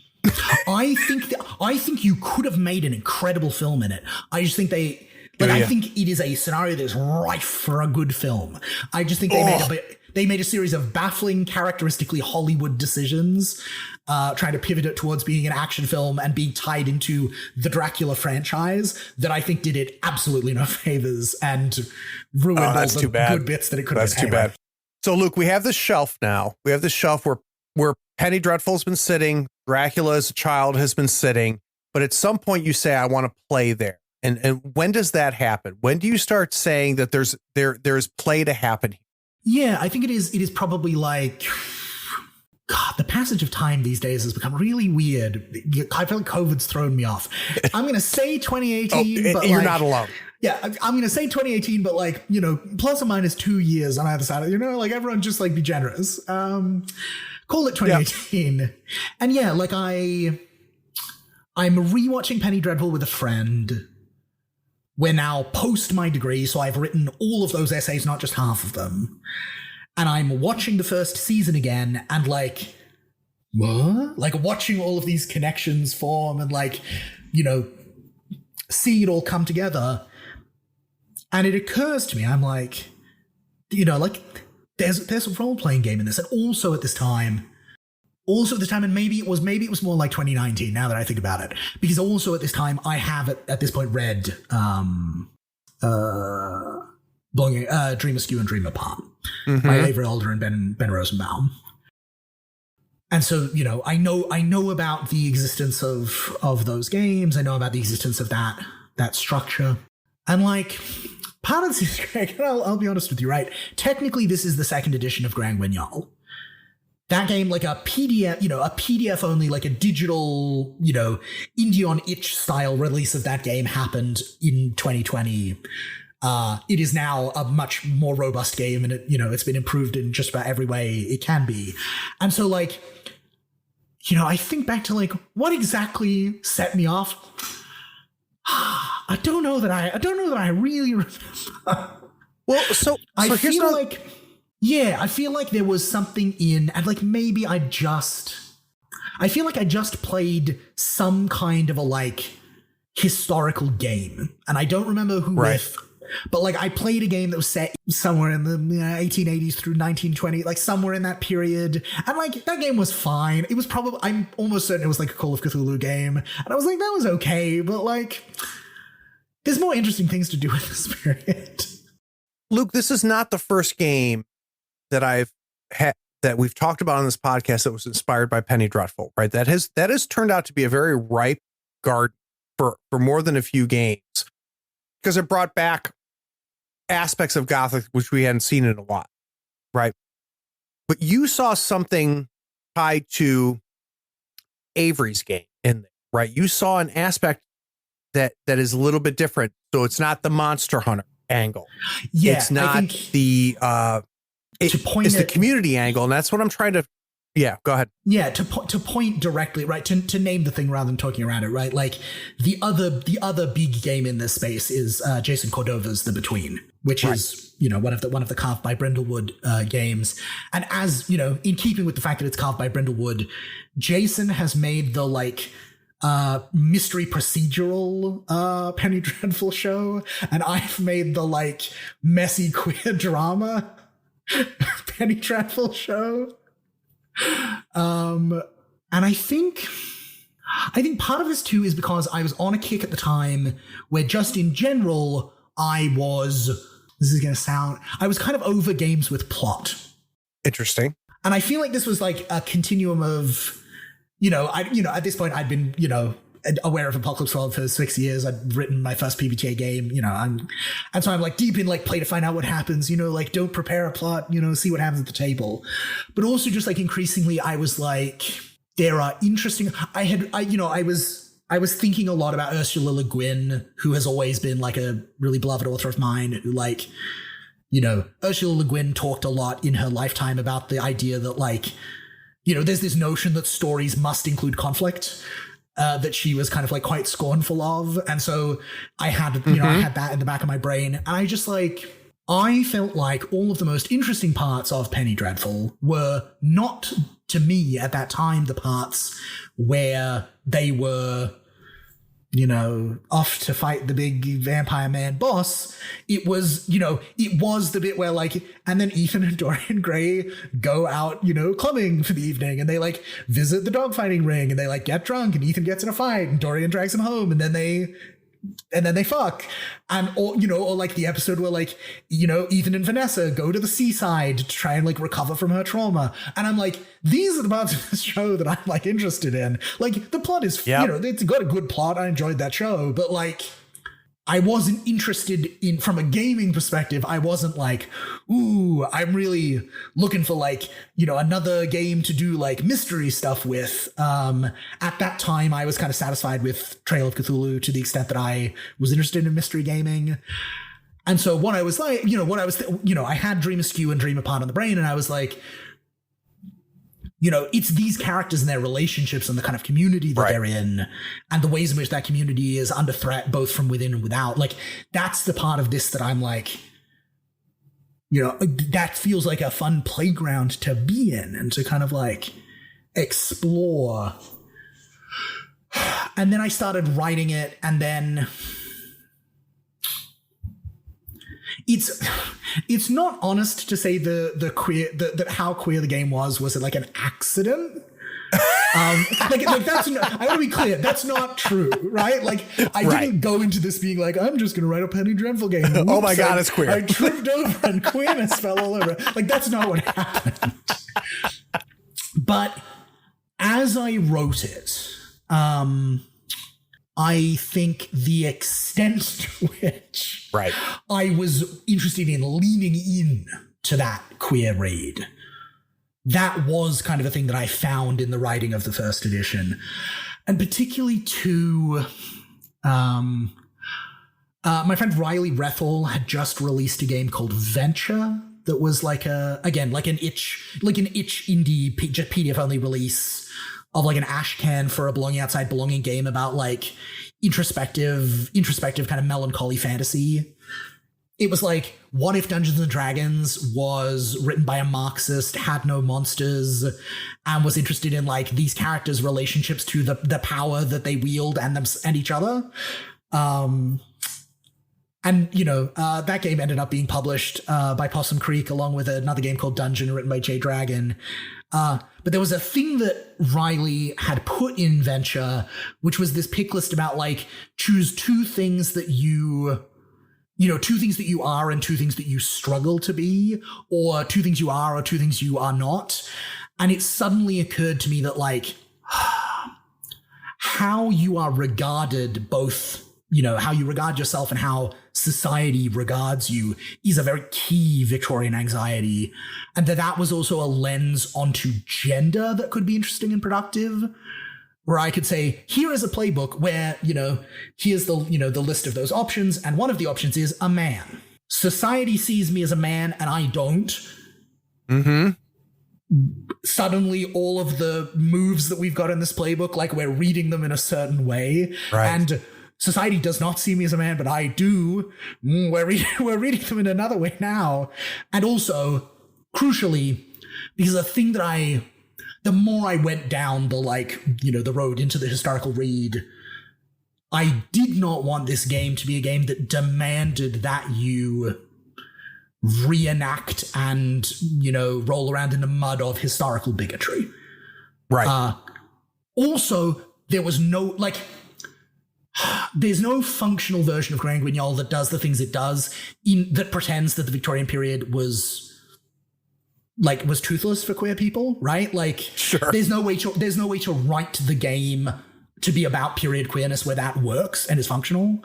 Yeah. So it had to be a game that engaged with and recognized the fact that the world was dangerous for and in many ways shitty to queer people at the time. Yep. But I didn't want to demand that players dive in and wallow in it mandatorily. And so it being one pick list option among many meant that there was room to, if you wanted, you could be like, I'm going to pick two, ways that I'm seen and that I see myself that have nothing to do with my character's gender and just vibe, and I'm just a werewolf. Well, I want to talk a little bit about this because it's interesting. There's, I've had Avery on the show, and there's a lot of people listening, even though this game has come up a lot in my interview, the belonging outside of belonging system. There's a lot of people listening right now that have never played that system, right? Are not familiar with this aspect of the hobby. And I want to speak to them for just a second, if we can, Luke. Let's say that their interest is peaked right now, right? Okay. They're like, the setting is super interesting. The stuff that Craig and Luke are talking about is very interesting, but I've never been here, right? We have listeners who aren't queer that are wondering, is this even a game for me or not? And I want to give them an on-ramp because this is a game for them, quite frankly. So how do we on-ramp that person who may feel like, I just want to go back and play Pathfinder, but this is interesting to me and I want to help them explore this aspect of the hobby. So can you think of, I'm not looking for an elevator pitch here, but when they get this book, right, and they open it up and they get some friends together and they say, I want to try this out, how do we on-ramp that person into playing this game? Yeah, that is a really good question. I think part of it is structural, in that there is the order of operations in which you create the layers of the game very deliberately builds. First, you build your version of London that you will play in, right? Both what does it look like and what are folks worried about right now? Is it rising rent, or is it that there's a serial killer on the loose, or is it that there's a ghost out on the moor? What does our palette of anxieties look like? And then we funnel down a little bit and we say, key, they're called setting elements in much the same way as they are in Dream Askew and Dream Apart, but a phrase I use to describe them in the kind of writing around them is monstrous forces, capitalism, tradition, the modern age, monstrosity, and your own past. And then also all the other people in the city. But that one is less monstrous, in my opinion. And so we say, right, the game takes a very, opinionated, look, this is a game that is very opinionated, and I don't apologize for that fact. So the game says, I am going to draw a very direct line between vampires and the tropes of vampires and capitalism, right? Which is truly the greater horror, the vampire's thirst, or a landlord's endless greed? Those are the same thing to this game. And so the game says to you, all right, that's going to be a thing that exists in the world that is a monstrous force moving around and over your characters. What does your version, hone in a little, what does your version of it look like? What do all these predators have in common? The modern age is here. Modernity is happening. Where the apex of the Industrial Revolution has happened. We are in the moment of the modern age. What are the aims of the modern project? What are the competing things that it purports to be after? Are these things often contradictory? Yes, of course they are. That's what the early history of modernity looked like. That's why we're talking about. And so you shape that, and you build in that way. You build the social world and the kind of material world that has given rise to the characters, and then you make the characters with that context, knowing what their world looks like, And so it kind of like, it slow feeds you in, you know? Like, yeah, and it's something that's, I think, important for people to understand here, because I'm learning more and more about this, is everything that Luke just described, play has already begun, right? So when we talk about this procedural process that Luke talked about, this isn't session zero shit. This is part of the game. Yeah. And I reference things like Microscope and other games like this that are very procedural to world build, but you've already started playing. Yeah. Right. And so when we think about, now I'm going to make my character, you've already started playing the game. Is that an accurate characterization? Yes, no, 100%. There is the big metaphor that I use with Grand Guignol is that this is a game about writing your own kind of like secret history of people whose lives have been kind of like marginalized and erased from history.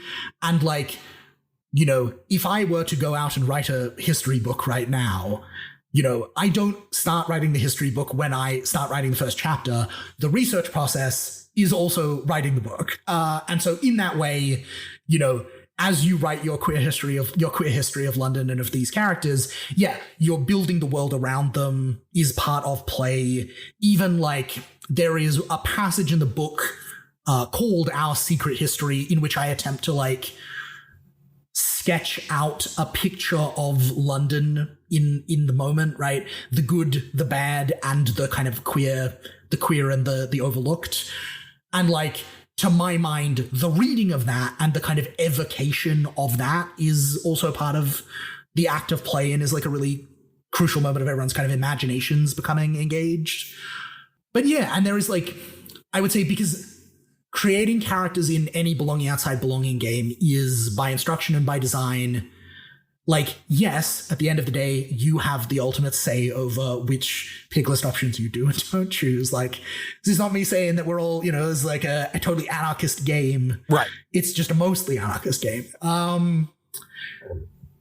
But there is kind of explicit encouragement in both the original games and in Grand Guignol that, like, creating characters should be even more so than like, you know, like a PBTA game or whatever. Like, it should be a communal experience, right? Like, as you look at pick lists and are like, like 3 of these sound really good to me, but it says I only have to pick 2. Like, ask your fellow players to kibitz. Get them to have an opinion. Talk about the things that you're choosing as you go along. Like, character creation should not be a lonely experience where everyone kind of puts their head down for 10 minutes and does a test.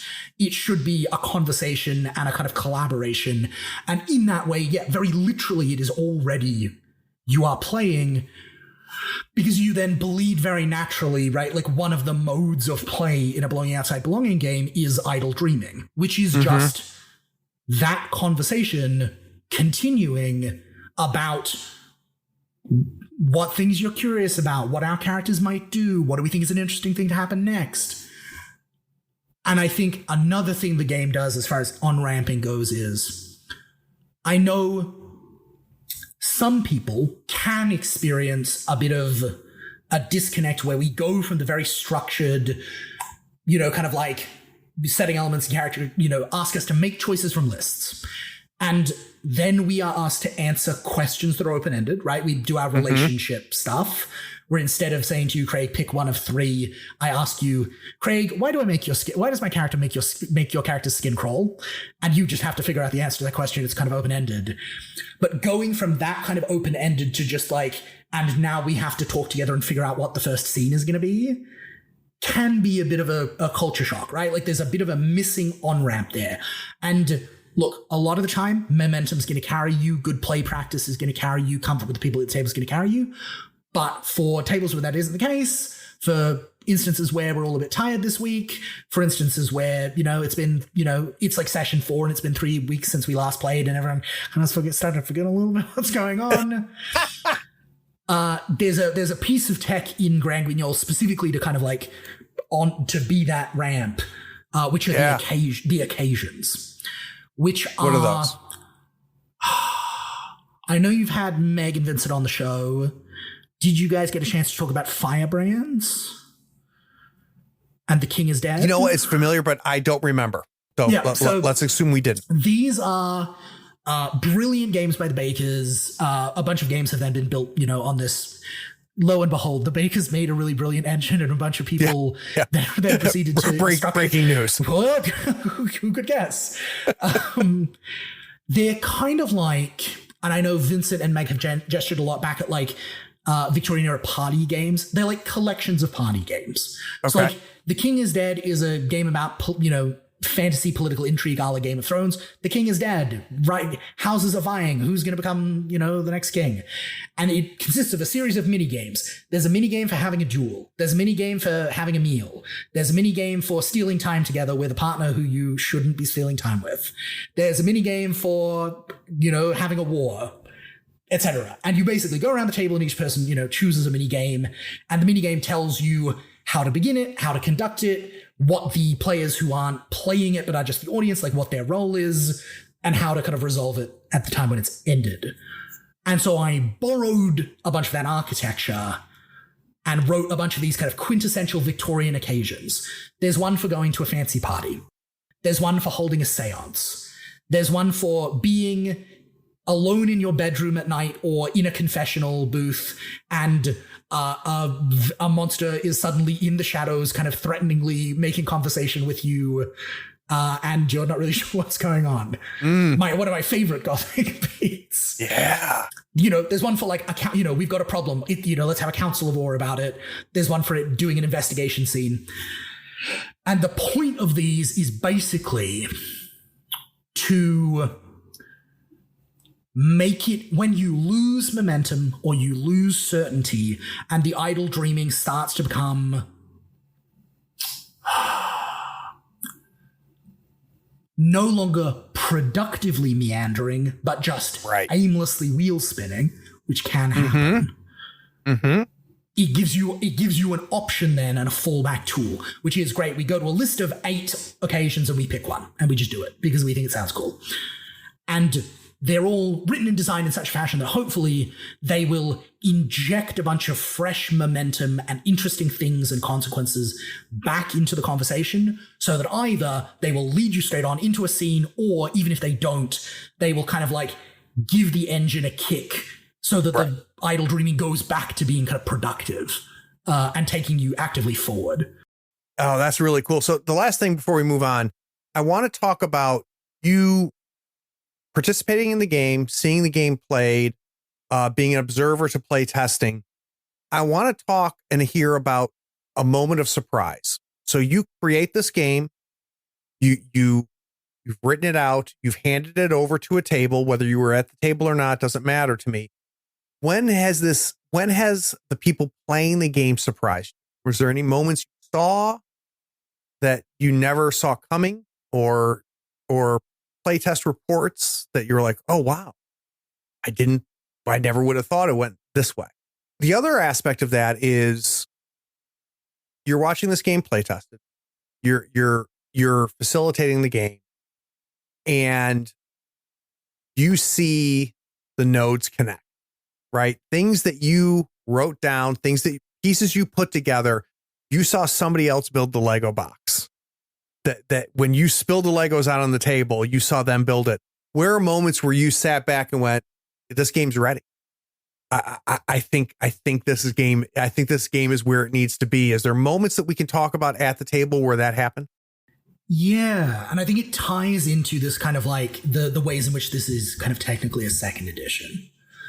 Where the first edition, was published.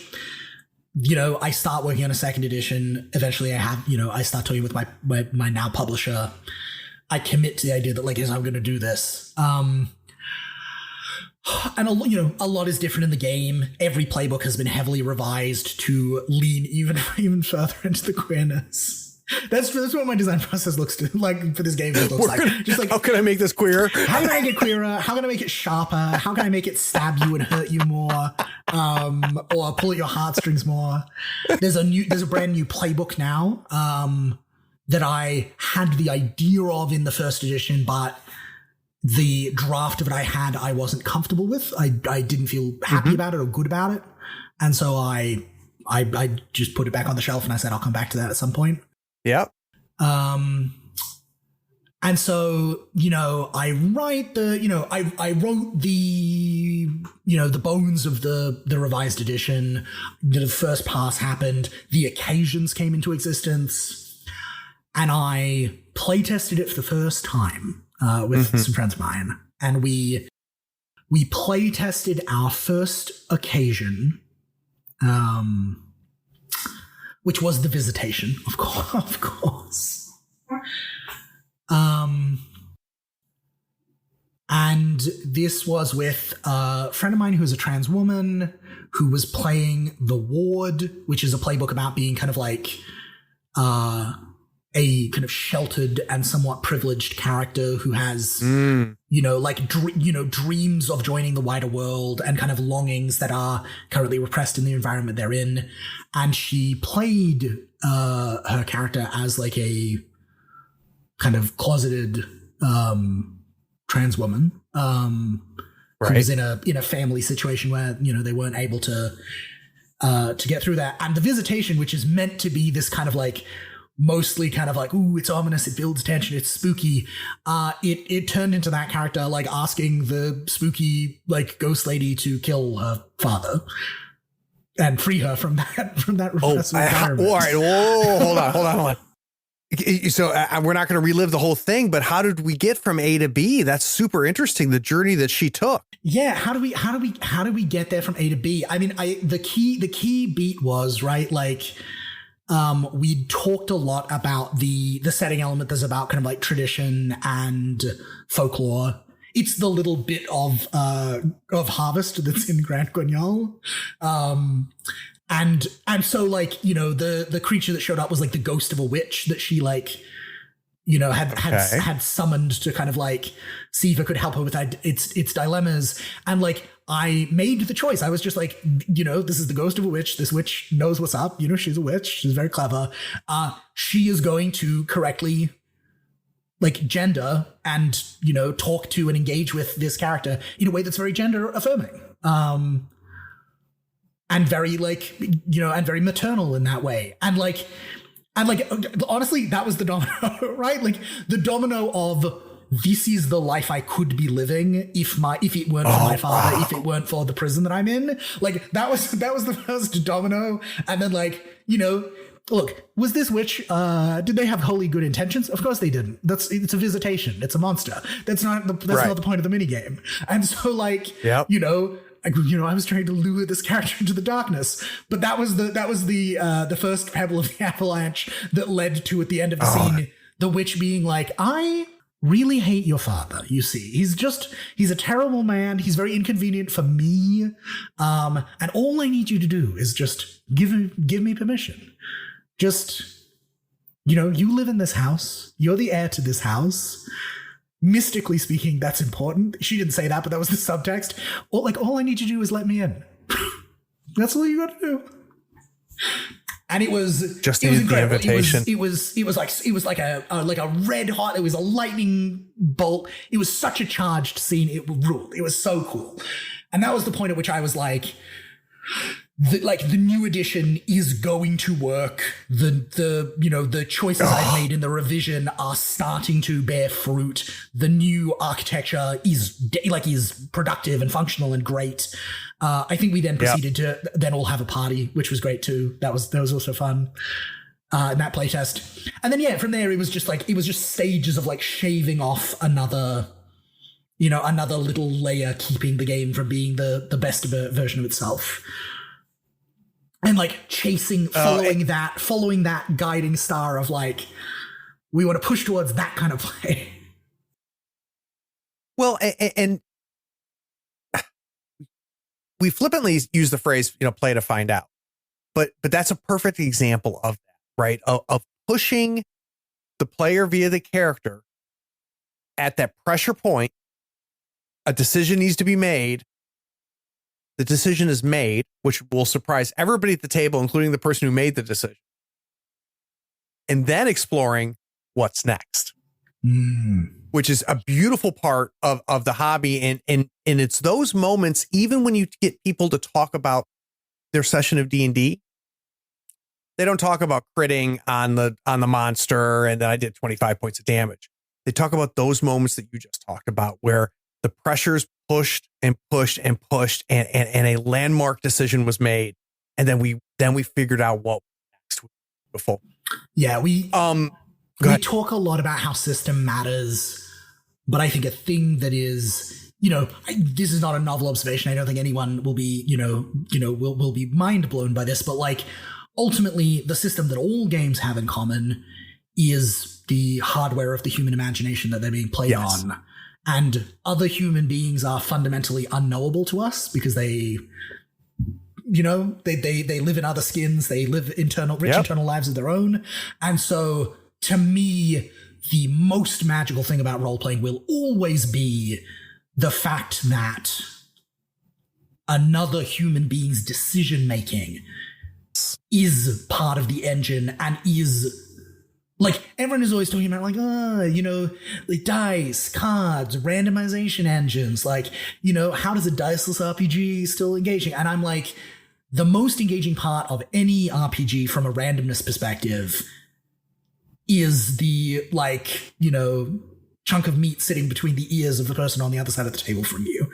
That is the most random thing of all. Forget the dice. It is. And to create a culture of play that allows that to happen, right? Gives permission for that to happen. And then as soon as that raw meat lands on the table, everybody goes in for dinner, right? So everybody goes, that just happened. And now we're going to go. Now we're going to lean into this. And and it's so amazing when that happens. And that can happen in any system if you've got the right table culture. Luke, I'm going to do a terrible thing, which is we're 2 hours in. I could talk to you for another 2-3 hours. We won't be able to spend as much time on Harvest as I think it likely deserves, but there's aspects I think of Harvest that we've kind of covered a little bit. What I want to do before we close out is I want to hand this over to you. I want you to talk about Harvest so we can understand what the other game is. We're not going to give it as much time as we gave the first game, but that's okay. Can we get a sense of what Harvest is and how it's different? I would say in many ways, at least on the surface, Harvest is a less high concept game. Oh, how so? Than Grand Guignol. I wrote Harvest because I thought to myself, man, The Wicker Man was fucking sick. That movie ruled. God, it is an incredible as a horror like theme. I search to experience The Wicker Man for the first time again. And if you have not seen that movie, the movie was 70s, right? 73, I think. 73, like early 70s, the year after I was born. That movie, you can watch it today if you've never seen it. And that movie is unbelievable. And a lot of my constantly, I want to find a new horror movie. I want to seek out a new thriller is to reenact and relive the first time I saw Wicker Man. So how does Harvest tie to Wicker Man? Clive, I've got good news. I've got good news for you. Harvest basically comes out of, I am a horror fan. I am a folk horror fan. I'm an anthropologist of religion. Like folklore is a thing that I am interested in and invested in a lot of ways. And so, I love The Wicker Man. I love Midsommar. In 2018, the film came out in 2018. At some point after 2018, I watch a film called Apostle.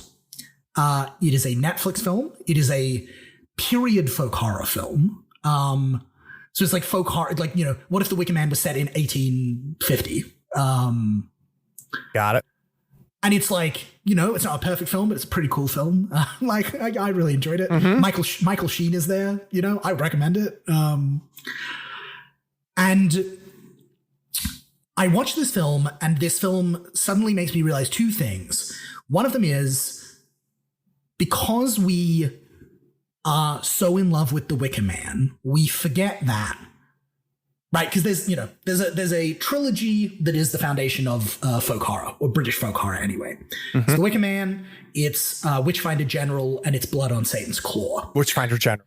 The three roots. Two of those are historic. All three amazing movies. Yeah, and two of them are historic, right? Like, which both Witchfinder General and Blood and Satan's Claw are like period pieces. It is The Wicker Man is an outlier in being a relatively contemporary film, and so something about seeing the kind of archetypal there is a remote community, there is a sacrifice, there is a stranger from the outside who's got a weird perspective on this. There are people on the inside who have their own kind of complicated relationships to it. Something about seeing that very familiar shape of the Wicker Man in a historic setting just like set fire to something in my brain. I'm always, when it comes to British history, I'm always thinking about industrialization. Like I'm always thinking about the Industrial Revolution. And so Harvest is set 100 years or so before Grand Guignol. It is a game about the 1790s. And so it is a game about, the middle of the Age of Steam, the beginning of the Industrial Revolution as a real kind of force. On the mainland, trains are chewing through the countryside, factories are beginning to emerge. But like on this remote, island off the coast of Britain, there's this golden paradise preserved, but at what cost? And that is the question we must answer, right? Whose blood must be spilled to feed the land, and who will hold the knife? And so, in many ways, I think Harvest is a much more structured game than Grand Guignol, right? Like in Grand Guignol, we play to find out what will happen to these people, which is a very open-ended question, right? Like and like that covers what will happen to their relationships with one another, what will be their fates, what will be their relationships with these monstrous forces that are moving around them. Anything could happen. Harvest asks some very, we play to find out whose blood must be spilled to feed the land, whose hand must hold the knife, and will you go through it or not? Right? It lays out the terms of the bargain. It says, if they die, paradise preserved. If they don't, paradise over. And then it kind of like throws its handouts up and says, all right, is it worth it? Right. Not my problem. Like, you tell me. And so in that way, it's a much sharper kind of game in some ways. It's got an act structure. Like it is much more kind of like formally proceeding. In many ways, I think it is more of a lineage. Like if Grand Guignol is very much of the lineage of like, I play Apocalypse World for the first time and John Macon blows my mind by GMing it that way, Harvest is very shaped by John Hughes tells me about what price liberty and is like, and then like these like 4 events happen. They, they go to a wake, they go to a graveyard, they go to a church, they arrive in London. Do they do it or not? Bada boom, bada bing, bada ba, big catharsis at the end. Harvest is very much more, I think, shaped by that idea of like, it's this idea from our local play culture and the systemless thing of like, I'm going to tell you very explicitly up front what the box is. Like I'm going to say to you, here is the box today, and we're all here because we're excited about the box. Let me tell you where the walls of the box are. Inside the box, there's a bunch of fun stuff for you to do. Right. And now we're all going to explore the box. And like, it's a culture of play that is very much not interested in the idea of like, but how do you make sure that they stay in the box without railroading them? And it's just like, you told them what the box is. You got buy-in for the box. Like you don't need to do that. Well, in some ways, it sounds to me like it might be the easier of the two for the newbie, right? It might be, is it possibly that on-ramp that we talked about a little bit where maybe we try Harvest first because it's more structured and more procedural? Yeah, I think there's something to be said for that. That's fair for that? It is also, I would say, mechanically, it is probably slightly more complex. Interesting. It does some stuff with, normally Bob games have a very, very elegant kind of simplicity to their token economy, right? There's just one loop. Make strong move, give token away, make, vulnerable move, take token back. Kind of. And we just do that ad nauseum. And there's no limit on the number of tokens. Harvest says, oh God, I wish I had a diagram, Craig, for you. Okay. So imagine, here's the like, welcome to the island sheet, right? Which is our map of the island. We made some choices about it. The characters can make selfish moves to take tokens from the island, or desperate moves when they behave antisocially, and they can make communal moves and give tokens back to the island. Okay. That's fundamentally the same loop as any belonging outside belonging game. The difference is there's a road out of the loop where tokens can exit play forever, which is each of the characters in this game has a power, capital P, power, backing them up.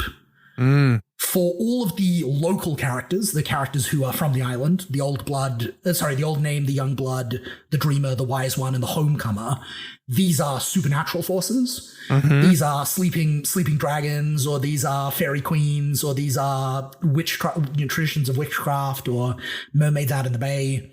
And for the stranger, who is the I can't remember his name. You remember the guy in The Wicker Man. Yes. The sergeant guy, the outsider, yeah. And so for the stranger, these are the most monstrous powers in the game. They are, you are a servant of the British Crown here on a mission for the king. You are a missionary from the Church of England here to convert these people by force if necessary. Or you are a representative of the British academic institution here to kind of like colonize the folkways of these people on behalf of the British Museum. All of the worst powers of them all, and the most messed up ones. And so the powers also give you moves. They give you occult moves that you can make. Right. And the way you make those occult moves is that you take a token and you give it to your power. Can you get it back? Oh, that's interesting. No, you can't. It is now out of the loop. And eventually, play will grind to a halt because there will not be the economy will be empty. There'll be no more tokens. Yeah. But you see, Craig, there is a secret source of tokens that you can turn to, which is the almanac of the ritual, which has the 3 acts in it in the omens of the sacrifice. And every time an omen of the sacrifice happens, 1 token for each character that witnesses it moves off the almanac and onto the island and kind of reinvigorates the flow. That's really cool. Once each act is empty of tokens, that act is over, and then we move to the next act, and the omens are worse in each act. They get more fucked up, of course. Oh, that's cool. That creates such a stage for exciting choices. That's really cool. And so, ultimately, players are mechanically, because here's the thing, the occult moves are so cool. The occult moves are so cool. Doing cool stuff with your power is so cool. You have no choice. You're gonna make them. You're gonna want to make them. They're so cool. And so the scarcity kind of the nature of scarcity will require, if the players aren't already doing it just because they're hype about the omens being cool, which again, probably they will be. But even if they're not, pure numbers and scarcity will necessarily eventually force them to, and they will have to move the counter towards the various decision points at which we discover, whose blood, whose knife, and will we do it or not? That totally clicks for me. That makes you are very clever. You are very clever. That's interesting. That approach to what if we did weirder, more complicated things with a Bob kind of token economy. Yeah. Shout out to Jay Dragon, who has a thing called the Nameless Engine, which is the variation on Bob used to power a game called Untitled One, that is only available on Patreon. Go back to Jay's Patreon if you want to check this out. Content warnings, all of them. This is it is a really hard, brutal horror game, which I suspect is one of the reasons that it is not publicly, it's never been published directly. But yeah, some of this same idea of what if in addition to the usual token flow, you could steal tokens from other players, or you could give tokens to other players, all of this stuff starts to come into the conversation. And then the other kind of big mechanical thing that happens in Harvest is the powers have thresholds on them at 3 and 6 tokens, where you've got a little taste of the power. You've done 3 British Crown moves, and now the British Crown says, "Sorry, I'm going to cut you off. And if you want to make any more occult moves, you need to do a favor for me. But if you do that favor for me, I'll give you another move, and it'll be a cooler, more powerful move." And all of these demands that the powers make are designed to exacerbate tension in the community and ramp up tensions such that the question of whether or not to whether or not to go through with the ritual and whether or not the characters will survive long enough to try it all becomes more and more kind of like in doubt as the community starts to turn in on itself like a good Stephen King novel. Oh, that's the best pressure cooker. That's so good. That's so good. All right, Luke. So everybody listening, we're recording this while the crowdfunding is happening. Everybody knows the routine. They can scroll down. They can find the links to the crowdfunding. If it is past crowdfunding, will it be safe to say that those links will still direct them to where they can pick up the games post crowdfunding? Yeah, and also the PDFs will definitely be available on my itch.io page. Perfect, which we will link once to we as publish well. it, at least. Which Perfect. Last but not least, as a fellow person who loves horror, I need to know the most recent horror movie you've seen that won't get out of your brain. So one of the reasons, Luke, that I love horror is a genre of movie that I will every once in a while, every 10th movie, there'll be a movie that won't get out of my head. So what is the most recent horror movie you've seen that will refuse to empty? I've got a movie answer and I've got a TV answer. I want both. And they're both gothic. Beautiful. Recently I rewatched Crimson Peak. Oh, I've got strong opinions. Go. And I think that film was unfairly maligned at the time of its release. I think that film is incredible. I don't. Look, Craig, you're allowed to be wrong about it. I think it is a film. I think it plays in very broad strokes, but I think that kind of melodrama is very gothic. And I think it kind of is a film where like you have to turn off the cynical kind of like parts of your brain and just like lean into how like lush and over the top it is, which it is. And it's a beautiful movie. Gorgeous film. It's gorgeous, and he's always so good. And I think what hurt me with that movie, Luke, was I went in looking at the ingredients, the cast, the director, the writer, and I just went, my God, this is going to be the perfect movie. And it wasn't. And that was a not fair thing for me to walk into it. So I do need to go back to it. But the movie broke my heart. Yeah. Because I love everything about it. I think too, another thing is like people went into that film for whatever reason expecting like a capital H horror movie. Okay. It is a gothic romance. It is. It is adjacent to horror. It plays in a lot of the tropes of horror. It is certainly at times it is very frightening, but like ultimately its emotional arc of catharsis is not the arc of horror. And so I think what many of its problems, I think, were audience expectation mismatch. Which is exactly what I just talked about. Yeah, no question about it. Yeah, so I would say what worked for you? Go back to it with that in mind and Well, what worked to me? I mean, that film is a Grand Guignol game. It's not set in London, but it is a game of Grand Guignol. Right? Like you can draw Tom Hiddleston's character is the ward, right? Like stuck in a repressive family situation with unfulfilled desires. His sister is the patron, a like wealthy eccentric with a bunch of resources who can transform or destroy people's lives. Edith is the scholar, a character kind of consumed by like a existential philosophical obsession and question and trying the doctor is I don't know. The doctor is like a secondary character. I don't know that he's like a PC would be my answer to that, which maybe is a bit of a cop out. No, that's fair. That's fair. And yeah, I also just like the way in which that film makes the ancestral legacy of the family and the ways in which the aristocracy is fundamentally like a violent institution and the red clay of the soil and the like ways industrial in which the nature. world is changing. All of these things are putting conversation with each other in a way that is very much like that's fair. What Grand Guignol is doing. And I was like, yes, I might need to go back to it. And like, it shared, I think, a director of cinematography, but I might be wrong. One of the key creatives on it also worked on Bram Stoker's Dracula.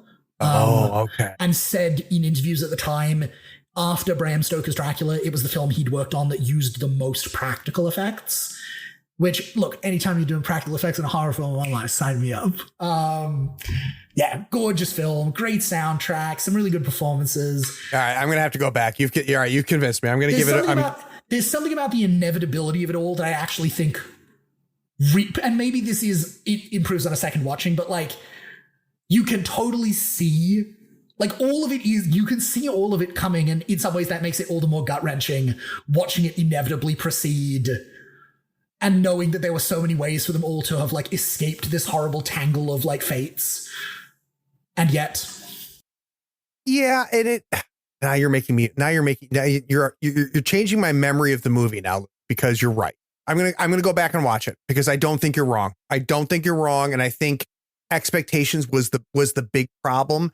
And in a second viewing, my expectations would be very, very different, because I cannot disagree with anything you said. Yeah. As someone who opened with, I didn't like that movie. And I think especially on the second viewing, like, given I'm going to try and be like non-spoilery here, because, I want to encourage our listeners to watch it too. Tom Hiddleston's character is not being entirely upfront and straightforward with his intentions. Yes. And I think people will probably catch on to this fairly early on. And like, re-watching the film once you know the whole picture and trying to figure out, like, at what point does he fall for the con? Yes. Right? Because he definitely does. Like, at what point does he fall for it? There's a bunch of the kind of underlying subtext of what's going on of the plot that is, like, very interesting to kind of, like, theorize about on a second watch. So absolutely check that out. All right, TV show. Also, I have recently been watching Mike Flanagan's The Fall of the House of Usher. So I've not started it yet, but everybody's telling me, like, holy shit, Craig, you need to watch this. Oh, it's a masterpiece. It's in the same way that Midnight Mass to me is Mike Flanagan. Like, Haunting of Hill House, Bly Manor, they're both good. They're both doing really interesting things. They're both doing, I think, a similar thing. Mass is also and doing neither a was similar perfect. thing. Both were very good. Yeah. I think Midnight Mass is him at the height of his powers of that mode. Yep. Like, it takes what didn't quite come together in those other two, and it, like, Midnight Mass is flawless for my money. Yep. And I think similarly, I know that, God, what was the thing that he worked on before for the House of Usher? It was the pastiche. The Midnight Club. I've not seen that. Right. So the Midnight Club is based on a single novel by, I think, Christopher Pike is the name of the guy, who's like a YA author who wrote a lot of horror. Like, it's ostensibly based on one of his works, but the framing device of it is the kids all, like, tell each other ghost stories. And instead of using any of the ghost stories from the novel, he adapted all of Christopher Pike's other films into the ghost stories, because they bought the whole catalog. And the Midnight Club, deep, flawed piece. It's good. It's not great. It doesn't quite come together. There are some real issues. Everything he had to say about what their plans for season 2, I actually find really annoying and I think would have been terrible. It's big Firefly energy in that way. I love that I knew exactly what that meant. But I think if the Midnight Club is him experimenting with this mode of what if we pretend to adapt a single work by an author but really adapt the catalog, I think Fall of the House of Usher is him doing that with Poe having figured out how it works and doing it like in full flight. Some people have been writing think pieces online complaining that it's about the fact that it doesn't have incest in it because they think that that's the point of the Fall of the House of Usher. And to those people, I would say, you need to reread the House of Usher. That is not what the short story is about. It's about the inevitability of mortality and a man's obsessive fixation with it and how his life, his works, and his family's generational home are all intermingled. And the show absolutely does deliver on that. The thing that House of Usher is actually about. Also, Mark Hamill's in it, and he's great. And I love to see Mark Hamill doing things. It's like in Andor, when Andy Serkis was in it as himself and absolutely crushed it. Anytime I see Mark Hamill in a thing and get to just like crush it, and he's not like being the Joker or whatever, he's just like being Mark Hamill, an extremely good actor who isn't Luke Skywalker. I'm like, yeah, that's my boy. Crush it. That's fantastic. Well, I got to say, Luke, there is a lot of really cool things to do on a Saturday afternoon in Australia, and it doesn't involve talking to me about amazing things about games. So I really do appreciate you making the time. It's been an absolute delight, Craig. What a pleasure. I've cornered you. You're going to be back. And for those of you listening, you listened to this whole thing. This was a long episode and well worth it. And I appreciate you making it to the end. Take care.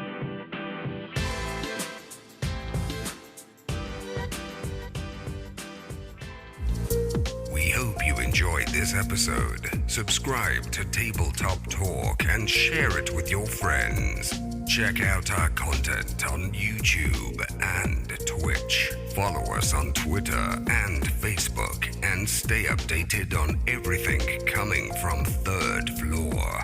All the links are in the show notes. Take care, floorheads.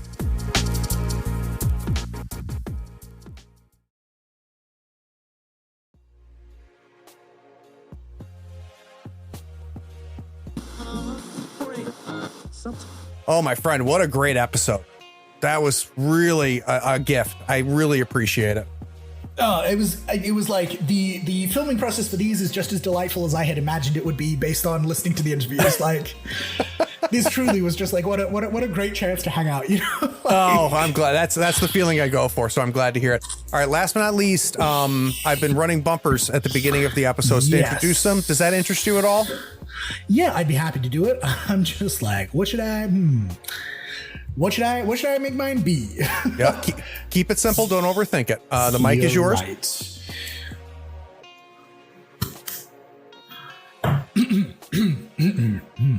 Best podcast voice on. This is Luke Jordan. When I'm not making games, you will find me listening to Tabletop Talk. Holy shit. That was awesome. Oh, this is so cool. Jason Morningstar was yelling at me the other day. He was like, you need to do what Nordic Club did. You need to have a prize. You need to make everyone archive their games. And because like half the problem too is like all these GMs are writing down their games just enough that they can run them. And it's like, how do you diagram a game? I'm a professional game designer in an organized sense. Some of the games I've run at Fenno, I don't know how you would diagram them such that they're reproducible. And so like, it's more culture. It's super interesting. It's like I was joking about having Shannon Applecline, but how do you teach people a culture of play? And like, no, you don't. There's no good answer. Yeah. And just documenting the game doesn't do it, right? It's super interesting. All right, I'm going to bring us back. I'm not going to bring up any of this so we can talk about your games. But I want you to know I'm doing this reluctantly. Yeah, right? Because I could have made this an episode about this subject. when I say I write games about community, here's why, right? Like, And of course, part of the reason I do the origin story question, Luke, is to get an insight on you as a designer. And boy, it explains so much about the game that we're just about to talk about. Yeah. So the tie-in will be very history and community, right? Like, Yep. So I'll bring I'm very it back. predictable.